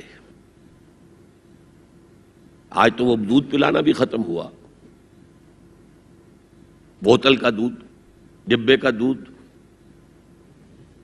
جس کی وجہ سے ریسرچ یہ بتاتی ہے کہ کینسر آف بریسٹ کا سب سے بڑا سبب جو ہے دودھ نہ پلانا ہے، سب سے بڑا۔ اس لیے کہ اللہ تعالیٰ نے ہر عضو کا ایک فنکشن رکھا ہے، آپ فنکشن روک دیں گے اس میں خرابی آئے گی۔ آپ آنکھوں پر 1 سال تک پٹی باندھے رکھیے، آپ کی بینائی زائل ہو جائے گی، کیا کرنا پھر اب اس کا؟ آپ یہاں پر پلاسٹر چڑھا دیجئے، 1 سال تک جوڑ آپ کا جام ہو جائے گا، اپنی آپ کھول دیجئے پلاسٹر، وہ ہلے گا نہیں۔ تو اس اعتبار سے وہ جو اقبال کہتا ہے مادراں را اسوہ کامل بطول، حضرت فاطمہ زہرا، ماؤں کے لیے کامل اسوہ حضرت فاطمہ رضی اللہ تعالیٰ عنہ۔ آسیہ گرداں و لب قرآن سرا، وہ چکی پیستی تھی اور زبان سے قرآن پڑھتی جاتی تھی۔ اور میں نے اپنے بچپن میں ایسی خواتین کو دیکھا ہے جو چکی پیس رہی ہیں، قرآن پڑھ رہی ہیں اور چھاتی سے بچہ چمٹا ہوا دودھ پی رہا ہے۔ وہ جو دودھ اس بچے کے حلق میں جا رہا ہے، پیٹ میں جا رہا ہے، اس کی کیا تاثیر ہوگی؟ بطول باش و پنہا شو ازی عصر کہ در آغوش شبیر بگیری، اے مسلمان عورت بطول بن جا، زہرا بن جا، اور اس عصر سے پنہا ہو جا، چھپ جا، علیحدہ ہو جا، تاکہ تیرے آغوش میں حسین جیسا بچہ پیدا ہو۔ یہ پہلا ہے حجاب، سیگریگیشن آف سیکسز۔ میں نے ضیاء الحق صاحب سے کہا تھا، کیونکہ ان کی شورا میں شمولیت کی میں نے جو ہے دعوت قبول کر لی تھی، مشورہ دینا ہے۔ میں اپنے مسجد کے ممبر سے بھی مشورے بھی دیتا ہوں، تنقیدیں بھی کرتا ہوں۔ تو جیسے انگریزی کا محاورہ right from the horse's mouth, تو right into the horse's ears کچھ کہا جا سکے تو اچھی بات ہے۔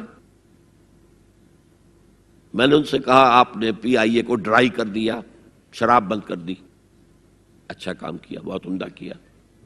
دنیا تو یہی کہے گی نا کہ دقیانوسی ہیں، چلیے برداشت کریں۔ لیکن یہ ایئر ہوسٹسز جو جاتی ہیں کرو کے ساتھ اور 2 ہفتے باہر رہتی ہیں، یہ کون سے اسلام کی روح سے جائز ہے؟ عورت محرم کے بغیر حج کو نہیں جا سکتی، محرم کے بغیر عمرے کے لیے نہیں جا سکتی، اور یہ قانون تھا پاکستان میں۔ میں نے کہا آپ عورت کو نہیں جانے دیتے حج کے لیے، حالانکہ وہ ادھیڑ عمر کی ہوتی ہیں، عموماً بوڑھی ہوتی ہیں۔ ہمارے یہاں جوانی میں کون کرتا ہے حج؟ بہت شاذ۔ یہ تو آپ کو نظر آئے گا جاوا، سماٹرا، انڈونیشیا، ملائیشیا، وہاں سے جوان جوڑے نکاح کے بعد پہلا کام حج۔ کہ ہمارے ہاں سے تو بڈھے ٹھیرے گئے ہوئے ہوتے، اور پہلے زمانے میں تو ان کو رخصت کر دیتے تھے کہ بس رخصت ہی ہو جائیں گے، یہ اب واپس نہیں آئیں گے اب۔ تو میں نے کہا یہ کون سا اسلام ہے؟ خاموش، چپ۔ میں نے کہا یہ ناشتے کی ٹرے اور کھانے کی ٹرے مرد نہیں رکھ سکتے سامنے؟ میرے خلاف باقاعدہ خواتین نے جلوس نکالے پاکستان میں جب میں نے پردے کی بات کی۔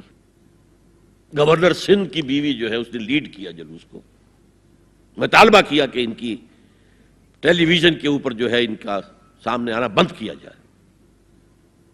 میں نے کہا ٹھیک ہے۔ بدا الاسلام غریبا ویسعود کما بدا فطوبی للغرباء۔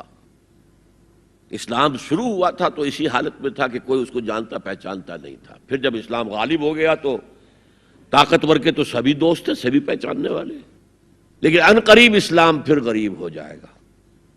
تو جو اسلام کی غربت کے ساتھ خود غریب ہو جائیں ان کے لیے مبارکباد۔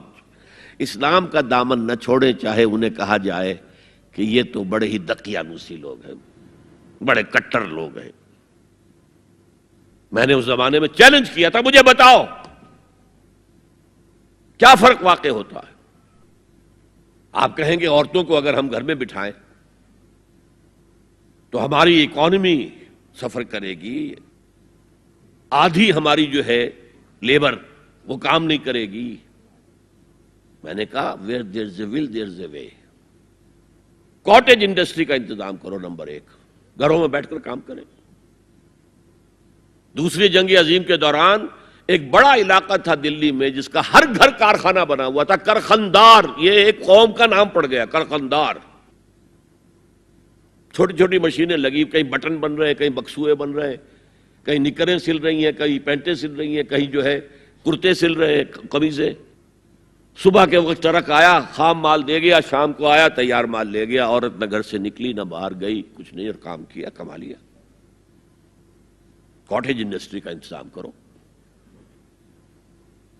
اسی طریقے سے ایسے یونٹ بناؤ انڈسٹریل جس میں عورتیں کام کریں، عورتیں سپروائز کریں، ورکنگ آورز کم رکھو تاکہ وہ اپنے گھر کا کام بھی کر سکیں۔ کرو۔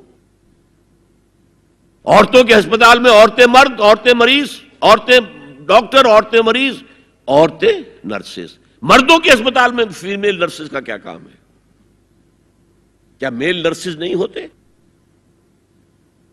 اور کیا آرمی کے اندر جو فارورڈ یونٹس ہوتے ہیں کہ جو جاتے ہیں محاذ کے اوپر، ان میں کوئی عورت نرس جاتی ہے؟ میل نرسز جاتے ہیں، حالانکہ سب سے زیادہ نرسنگ کی ضرورت وہاں ہوتی ہے۔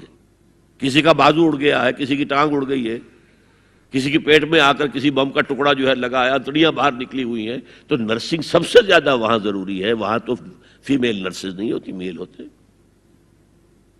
سیگریگیشن، سیگریگیشن، سیگریگیشن، یہ آگ اور پانی کا ملاپ درست نہیں ہے۔ تو بڑا، سب سے بڑا پردہ تو یہ ہے۔ دوسرا پردہ، دوسرا قلعہ، گھر کی چار دیواری۔ وَقَرْنَ فِي بُيُوتِكُنَّ وَلَا تَبَرَّجْنَ تَبَرُّجَ الْجَاهِلِيَّةِ الْأُولَىٰ۔ قرار پکڑو اپنے گھروں میں، وقار کے ساتھ رہو، ٹھہری رہو اپنے گھروں میں، اور بند سمر کر باہر نہ نکلو جیسے کہ تم جاہلیت کے دور میں نکلتی تھی۔ اس کو ہمارے ماڈرن لوگ کہہ دیتے ہیں یہ تو صرف ازواج مطہرات کے لیے تھا، اس سے بڑی جہالت کوئی نہیں ہو سکتی۔ دیکھیے ایک نکتہ، یہ شاید پہلے کبھی آپ کے ذہن میں نہ آیا ہو، ازواج مطہرات سے خاص کیوں خطاب کیا گیا؟ اس کی وجہ ہے اسی سورہ احزاب میں جس میں یہ مضمون آیا ہے وَقَرْنَ فِي بُيُوتِكُنَّ وَلَا تَبَرَّجْنَ تَبَرُّجَ الْجَاهِلِيَّةِ الْأُولَىٰ، اسی میں آیت آئی ہے لَقَدْ كَانَ لَكُمْ فِي رَسُولِ اللَّهِ أُسْوَةٌ حَسَنَةٌ۔ مسلمانوں تمہارے لیے اللہ کے رسول کی شخصیت کے اندر ایک نہایت عمدہ نمونہ ہے، اور یہ معجزہ ہے۔ مردوں کی ہر حیثیت کے لیے اسوہ ہے محمد صلی اللہ علیہ وسلم۔ امام کے لیے آپ کا اسوہ ہے کہ نہیں؟ مسجد نبوی کے امام تھے کہ نہیں؟ مبلغ کے لیے ہے کہ نہیں؟ سب سے بڑا کام تو آپ کا تبلیغی تھا۔ مزکی اور مربی کے لیے ہے کہ نہیں؟ باپ کے لیے ہے یا نہیں؟ شوہر کے لیے ہے یا نہیں؟ سپہ سالار کے لیے ہے یا نہیں؟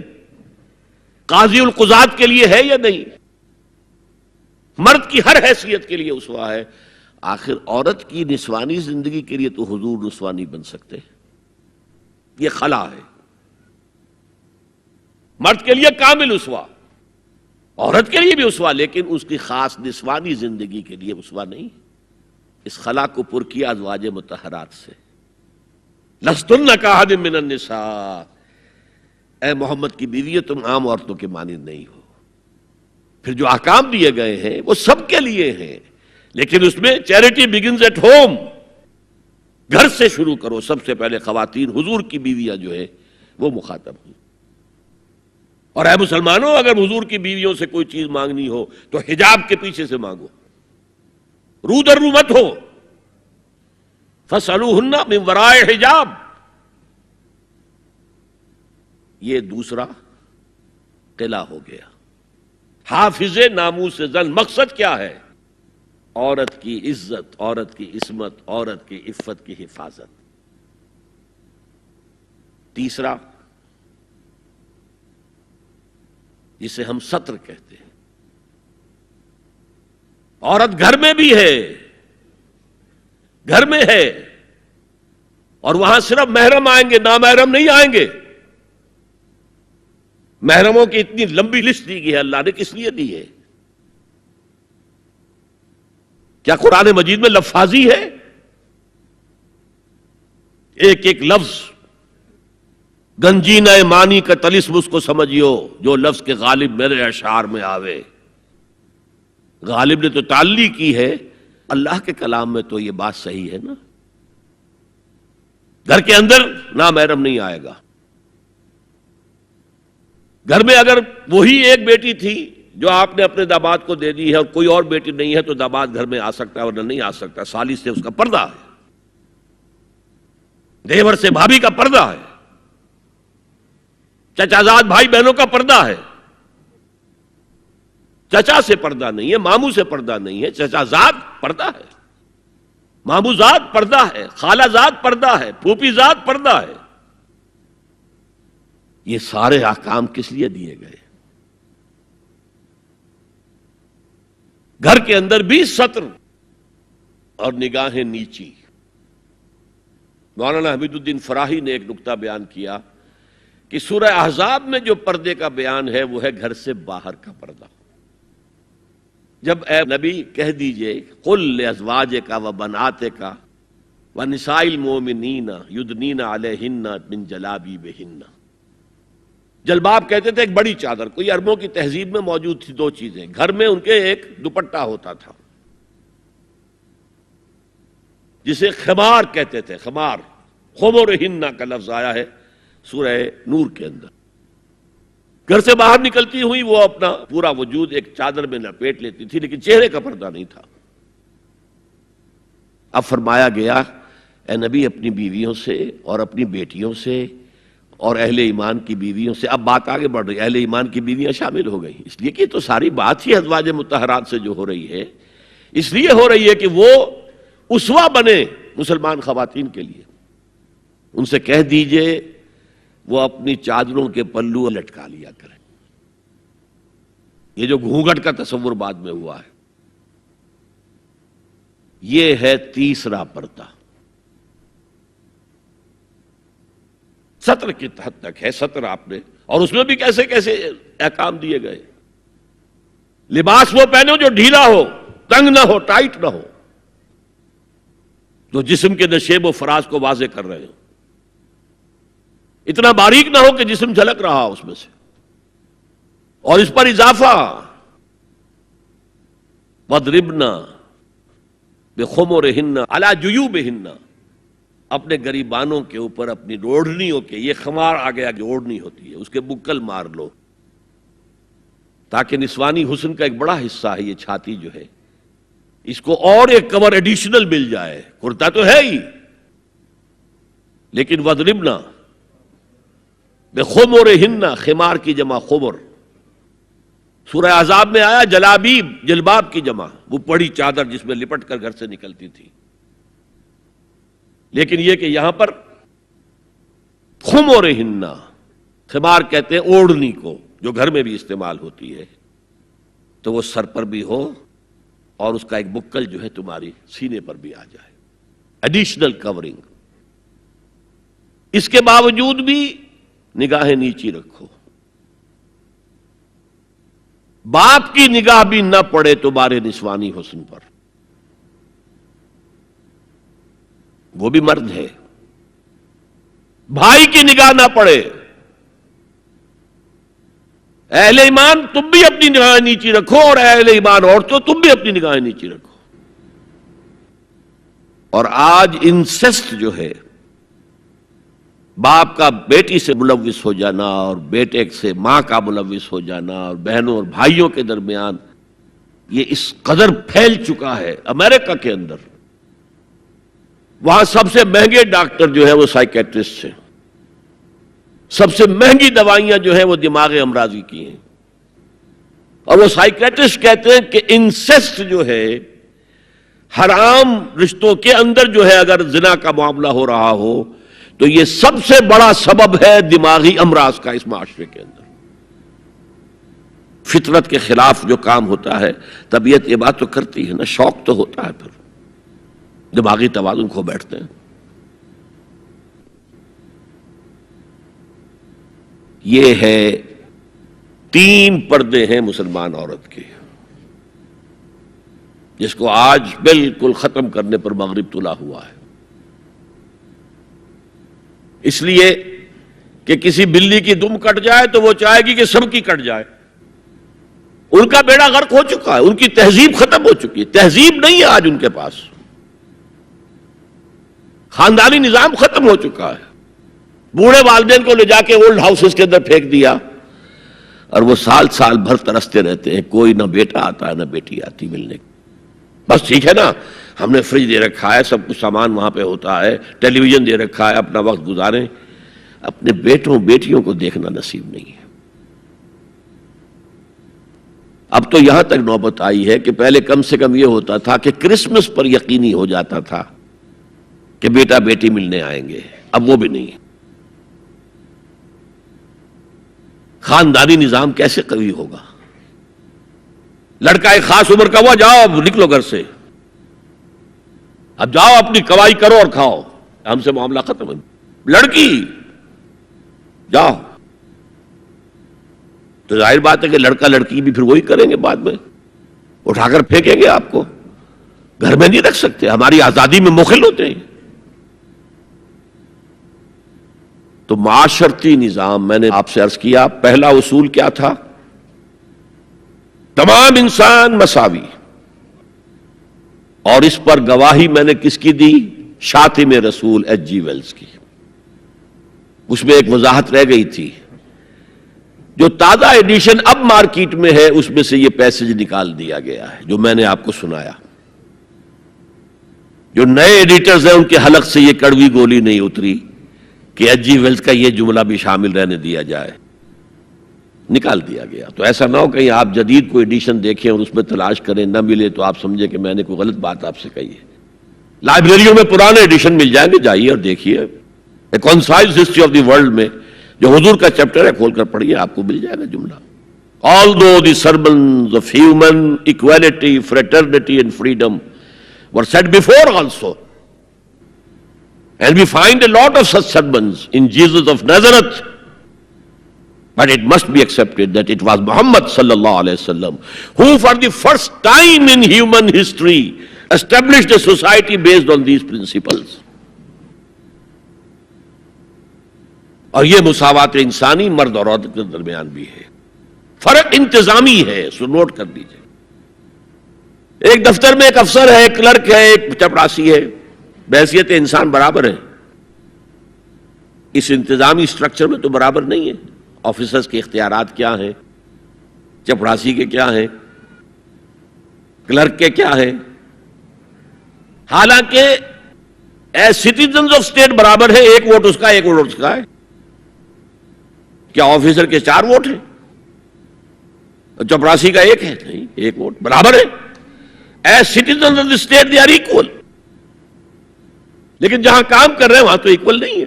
یہ فرق ہے کہ جس کو دنیا ایکسپلائٹ کر رہی ہے، حالانکہ اس سے زیادہ لاجیکل بات اور کوئی نہیں ہو سکتی۔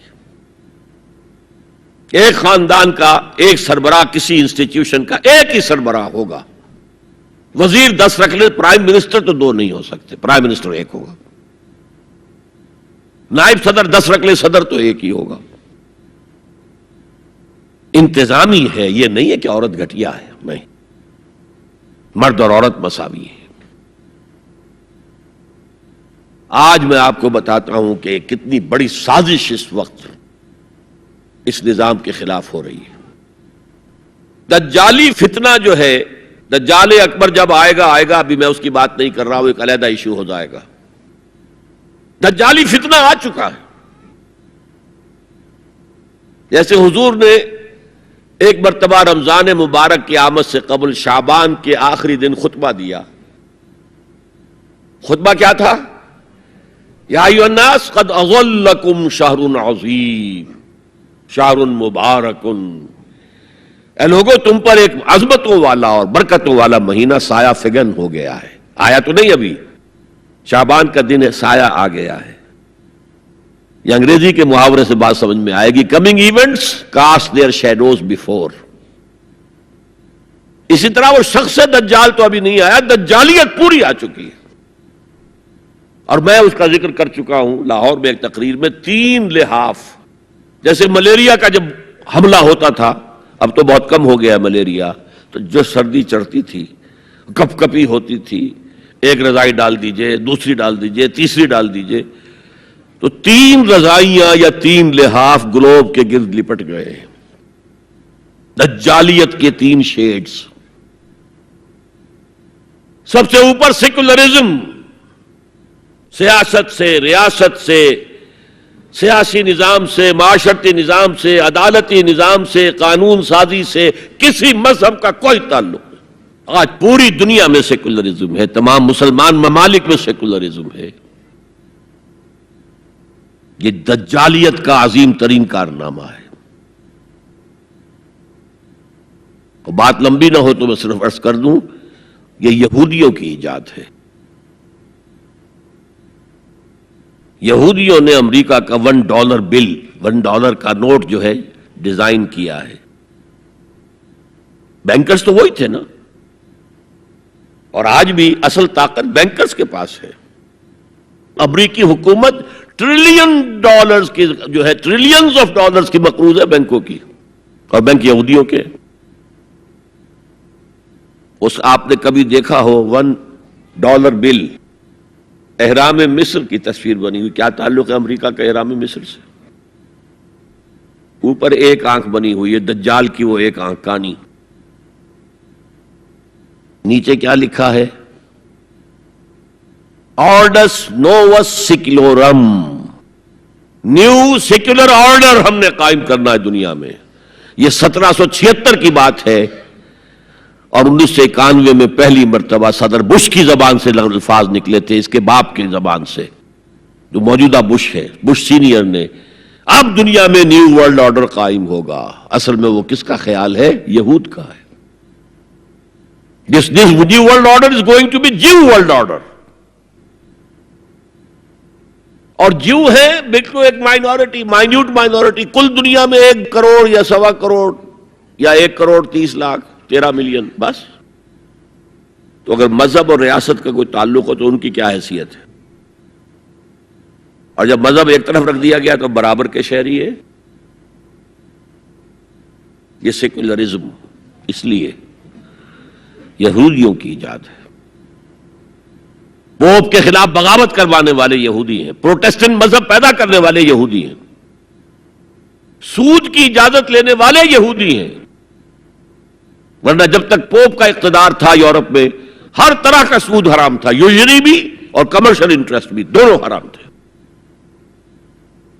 یہ لیا گیا ہے اجازت کیلوین کے ذریعے سے کتاب لکھوا کر. اور انگلستان نے پہلا ملک جو ہے جس نے بغاوت کی پوپ کے خلاف، وہ انگلستان تھا. چرچ آف انگلینڈ علیحدہ ہو گیا، پوپ سے اس کا کوئی تعلق نہیں، پروٹیسٹنٹ ملک بن گیا. پہلا بینک آف انگلینڈ پہلا ہے جو قائم ہوا ہے. اور شاید میں نے آپ کو بتایا تھا کہ علامہ اقبال 1905 سے 1908 3 برس صرف رہے ہیں انگلستان میں اور جرمنی میں، اور اپنی ڈاکٹریٹ بھی کر رہے تھے اور بیرسٹریٹ اطلاع بھی ہو رہا تھا. لیکن ساتھ ہی ان کا مشاہدہ اتنا گہرا تھا کہ انہوں نے دیکھ لیا تھا کہ فرنگ کی رگے جاں پنجے یہود میں ہے. اور اس وقت فرنگ کا امام کون تھا؟ برطانیہ. اب فرنگ کا امام کون ہے؟ امریکہ. اور اس کی رگے جاں ایک پنجے یہود میں ہے. امریکہ کا کوئی صدر ہل نہیں سکتا. تو نمبر 1 تو سیکولرزم ایک لحاف ہے. نمبر 2 سود، جوا، منشیات کی ٹریڈ اور سیکس کو ایکسپلائٹ. ہر اشتہار میں عورت ہے. اللہ کے بندو سوچو یہ کیا ہو رہا ہے. عورت کی فوٹو کے بغیر موٹر سائیکل نہیں ہوگی، وہ بھی بیٹھی نظر آئے گی عورت. کوئی شے کسی شے کا اشتہار عورت ہوگی. عورت بک رہی ہے، بکری کا ذریعہ بن رہی ہے. وہ انٹرسٹ، جوا، فحاشی اور اس کی بنا پر آمدنی، اس سب کا لحاف ہے جو پوری دنیا کو اپنے لپیٹ میں لے چکا ہے. کوئی مسلمان ملک اس سے آزاد نہیں. دجالیت کے 2 لحاف. ہاں ابھی تیسرے نظام پر جو میں نے کہا تھا سب سے نیچے، خاندانی نظام ہے، آئلی قوانین ہے، معاشرتی نظام ہے، سیگریگیشن آف سیکسز ہے، سطر کے احکام ہیں، حجاب کے احکام، یہ سب سے نیچے. ابھی اس سطح پر مغرب میں تو بربادی آ چکی، لیکن ابھی مشرق میں یہ خاندانی نظام کچھ باقی ہے. کچھ شرم و حیا کی بھی کوئی نہ کوئی قدر ہے، کوئی عصمت و عفت کا بھی کوئی معاملہ ہے. عصمت فروشی کو بھی برا کام سمجھا جاتا ہے، والدین کی خدمت کرنے کو بھی اچھا سمجھا جاتا ہے. یہ ویلیوز ابھی ہیں، ویسے تو پورے ایشیا میں ہیں لیکن زیادہ مسلمانوں میں. قرآن مجید میں 5 جگہ اللہ کے حق کے بعد فوراً والدین کا حق ہے. وَقَضَىٰ رَبُّكَ أَلَّا تَعْبُدُوا إِلَّا إِيَّاهُ وَبِالْوَالِدَيْنِ إِحْسَانًا. تیرے رب نے فیصلہ کر دیا ہے کہ اس کے سوا کسی کی بندگی نہیں کرو گے اور والدین کے ساتھ نیک سلوک کرو گے. اللہ کے حکم کے بعد، اللہ کے حق کے بعد والدین کا حق ہے. سورہ لقمان میں انشکر لی ولوالدیک، شکر ادا کرو میرا بھی اور اپنے والدین کا بھی. اور سورہ بنی اسرائیل میں تو کیا تفصیل آئی ہے. اما یبلغن عندک الکبر احدہما او کلاہما فلا تقل لهما اف ولا تنہرهما وقل لهما قولا کریما واخفض لهما جناح الذل من الرحمۃ وقل رب ارحمهما كما ربیانی صغیرا. اگر تمہارے والدین میں سے ایک یا دونوں تمہارے پاس بڑھاپے کی عمر کو پہنچ ہی جائیں، انہیں کبھی اف تک نہ کہنا، دل نہ توڑنا ان کا، چھاتی چوڑی کر کے بات نہ کرنا، ان سے کندھے جھکا کر بات کرنا، ادب سے گفتگو کرنا. قل لہما قولا کریما واخفض لہما جناح الذل من الرحمہ، اپنے کندھوں کو جھکا کر رکھنا. اور پھر کہنا، اللہ سے دعا کرنا، رب ارحمہما کما ربیانی صغیرا، پروردگار میرے ان والدین پر رحم فرمائیو جیسے کہ انہوں نے مجھے پالا تھا جبکہ میں چھوٹا سا تھا. تو خاندان کے نظام کو مستحکم کرنے کے لیے 3 ڈائمنشنز ہیں. جیسے ایک کمرہ ہے، چوڑائی ہے، لمبائی ہے، اونچائی ہے. پہلے تو شوہر اور بیوی کے درمیان بانڈ آف لو. اب یہ شوہر اور بیوی پیرنٹس بن گئے ہیں، والدین بن گئے، اولاد آ گئی. سیکنڈ ڈائمنشن ایڈ ہو گئی، ادب، عزت.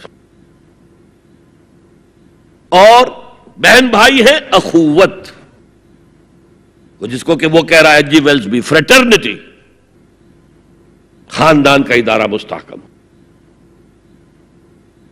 یہاں ایک نقطہ اور بیان کر دوں. لیگل لیول پر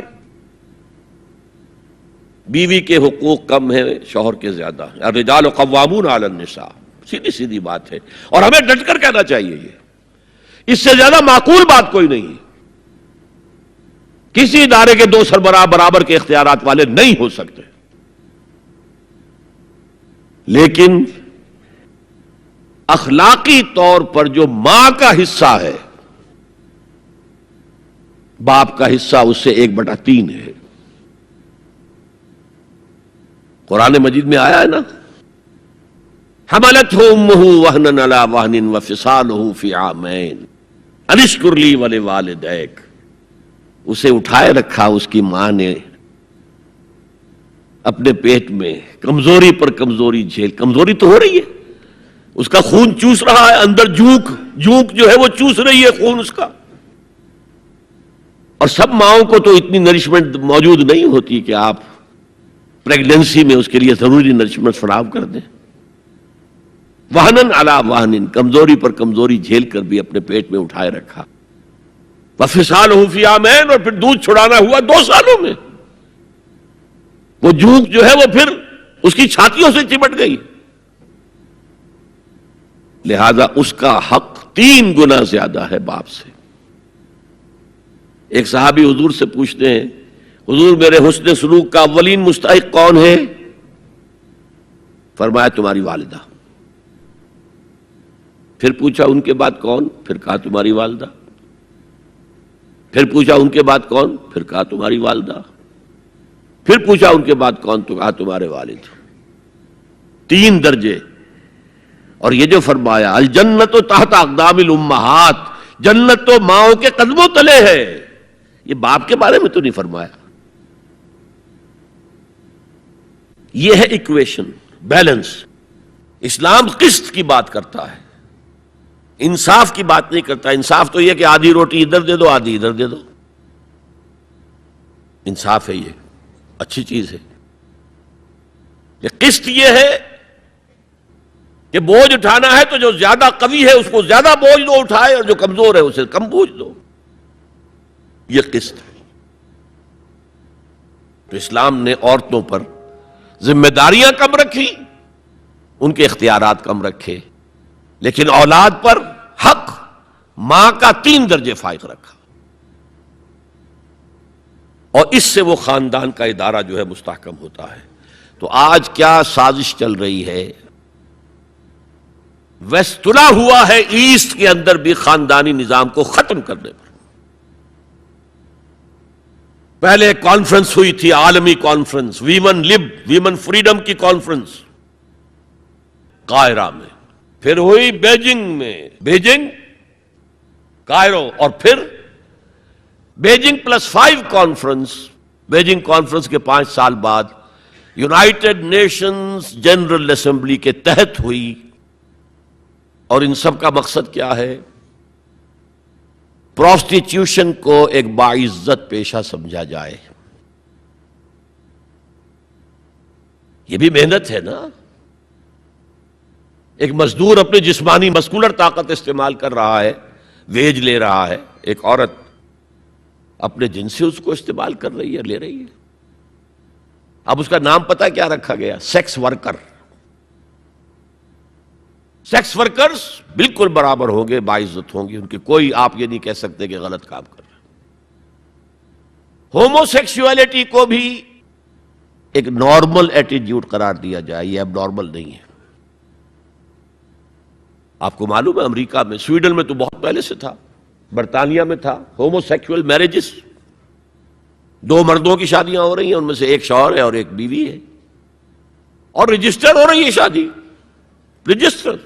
اب امریکہ میں بھی شروع ہو چکی ہے، کئی اسٹیٹس میں، کیلیفورنیا سے شروع ہوئی ہے، جو ہالی ووڈ اس کا گھر ہے. نمبر 3، طلاق اور وراثت میں مرد اور عورت برابر ہونے چاہیے. جب عورت چاہے طلاق دے دے. یہ نقشہ ہے جس کا نام پتہ کیا رکھا ہے؟ Social engineering programme of the United Nations organisation. یہ نیو انجینئرنگ ہے معاشرے کو. جیسے کہ کہا رومی نے، گفت رومی ہر بنائے کوہنا کا باداں کنند، تو نہ دانی اولا تعمیر را ویراں کنند. رومی نے کہا کہ جب بھی کبھی کوئی نئی تعمیر کرنی ہو تو پچھلی تعمیر کو گرانا پڑتا ہے. یہ نئی سوسائٹی کی انجینئرنگ کیسے ہوگی جب تک کہ پرانی سوسائٹی ختم نہ ہو؟ عظیم فتنہ ہے یہ social engineering programme of the United Nations organisations general assembly. یہ دجالی فتنے کی وہ سب سے نچلی سطح ہے جو ابھی عالم اسلام کے اوپر پوری طرح نہیں آئی. اگرچہ عالم اسلام کی ایلیٹ اکثر و بیشتر اس رنگ پہ جا چکی ہے، مغربی ویلیوز اور مغربی تہذیب کے اثرات آ چکے ہیں، لیکن ابھی نچلی سطحوں پر درمیانی طبقوں میں کچھ نہ کچھ مشرقی اقدار ہیں، کچھ شرم و حیا کی قدر و قیمت ہے، عصمت و عفت کی کوئی قدر و قیمت ہے. اور اصل میں یہ یہودی پروگرام ہے، تمام انسانوں کو حیوان بنا دو، اور حیوانوں کو ایکسپلائٹ کرنا ہمارا حق ہے.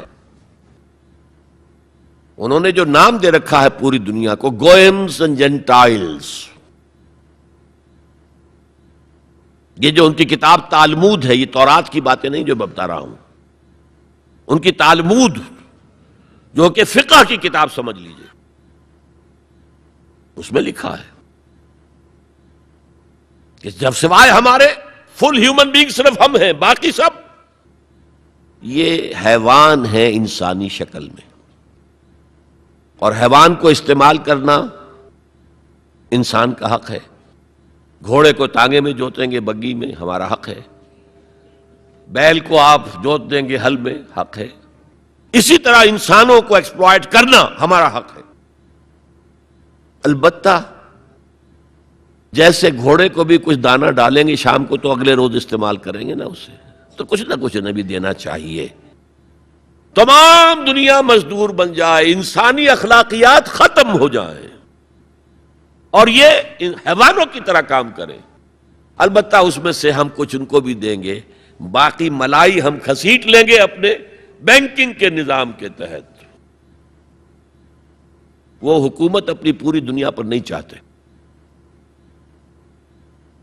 اصل میں یہ بات آئی گئی ہے تو عرض کر دوں، وہ کولونیلزم ختم ہو چکا ہے کہ انگریز یہاں آیا تھا اور ڈچ کہیں پہنچ گئے تھے، انڈونیشیا، سماٹرا، جاوا، اور کہیں فرانسیسی آ گئے تھے شام پر اس کا، اور الجزائر پر اس کا قبضہ تھا. یہ تھا ڈائریکٹ کولونیلزم. اب اس میں ہوتا کیا تھا؟ وقتاً فوقتاً بغاوتیں اٹھتی تھیں، لوگ مارتے تھے ان کو، یہ ان کو مارتے تھے. انہوں نے کہا یہ بستر تو لپیٹ دو، ایک نیا کولونیلزم شروع کر دو. ورلڈ بینک 1950 میں قائم ہو گئے. ہمیں آم کھانے ہیں، پیڑ گرنے سے کیا فائدہ؟ براہ راست حکومت کریں گے تو ریزنٹمنٹ ہوگی، وہ ہمیں ماریں گے، ہمیں بہت خرچ کرنا پڑے گا انہیں دبانے کے اوپر. کیا ضرورت ہے؟ پوری دنیا کو ایک گلوبل اکانومی کے شکنجے میں لے آؤ. World Bank and IMF، International Monetary Fund, ان کے شکنجے میں کس لو.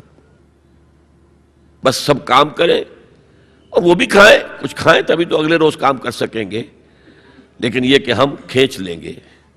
وہ جو سونے کی چڑیا تھی، اگر ہم ایسے ہی سونا کھینچ لیں اپنے گھروں میں بیٹھے ہوئے تو ہمیں کیا ضرورت ہے وہاں جائیں اور ان کو ماریں اور وہ ہمیں ماریں. یہ ہے یہود کا سوچ. ہاں گریٹر اسرائیل وہ بنانا چاہتے ہیں، اور ایک ہی سبب ہے عراق پر حملے کا، ایک ہی سبب ہے. It's the beginning of coming into existence of greater Israel. Sharon نے کہہ دیا تھا، یاد ہوگا شاید، ان قریب عراق پر ہمارا قبضہ ہوگا. گریٹر اسرائیل میں عراق شامل ہے. پہلے کہتے تھے دریائے فرات تک، اب کہتے نہیں، دریائے دجلہ تک، ٹائگرس تک، یوفریٹ سے آگے بڑھ کر تاکہ سارا جو بھی زرخیز دو آبا ہے وہ بھی ہمارے قبضے میں آ جائے. تو یہ تیسرے لیول کے اوپر جب انسان حیوان بن جائے، جب اس کو کوئی فرق کرنے کی ضرورت نہ ہو کہ یہ بیٹی ہے اور یہ بیوی ہے، کیا ضرورت ہے؟ حیوان کوئی فرق کرتے؟ جب ہم بھی حیوان ہی ہیں. ڈارون کے نظریے نے حیوان بنا دیا تو حیوان کوئی فرق کرتا ہے ماں بیٹی اور بیوی میں؟ ہم نے خامخواہ اپنے اوپر قدغنیں لگا رکھی ہیں. گو ہیڈ، جس طرح بھی چاہو اپنی سیکشول ارتھ کو پورا کرو. زنا تو ان کے ہاں پہلے بھی جرم نہیں تھا، زنا بالجبر جرم تھا. اور اب تاریخ نے عجیب کرشمہ دیکھا ہے. مسلمان ملک ترکی ہاتھ جوڑ رہا ہے کتنے سالوں سے کہ ہمیں بھی یورپین یونین میں شامل کر لو. وہ بار بار ٹھوکریں مارتے، دفع ہو جاؤ.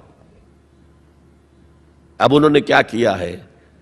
یورپین یونین نے کہا تمہارے قوانین میں سے یہ قوانین جو ہیں ہمارے تصور کے خلاف ہیں.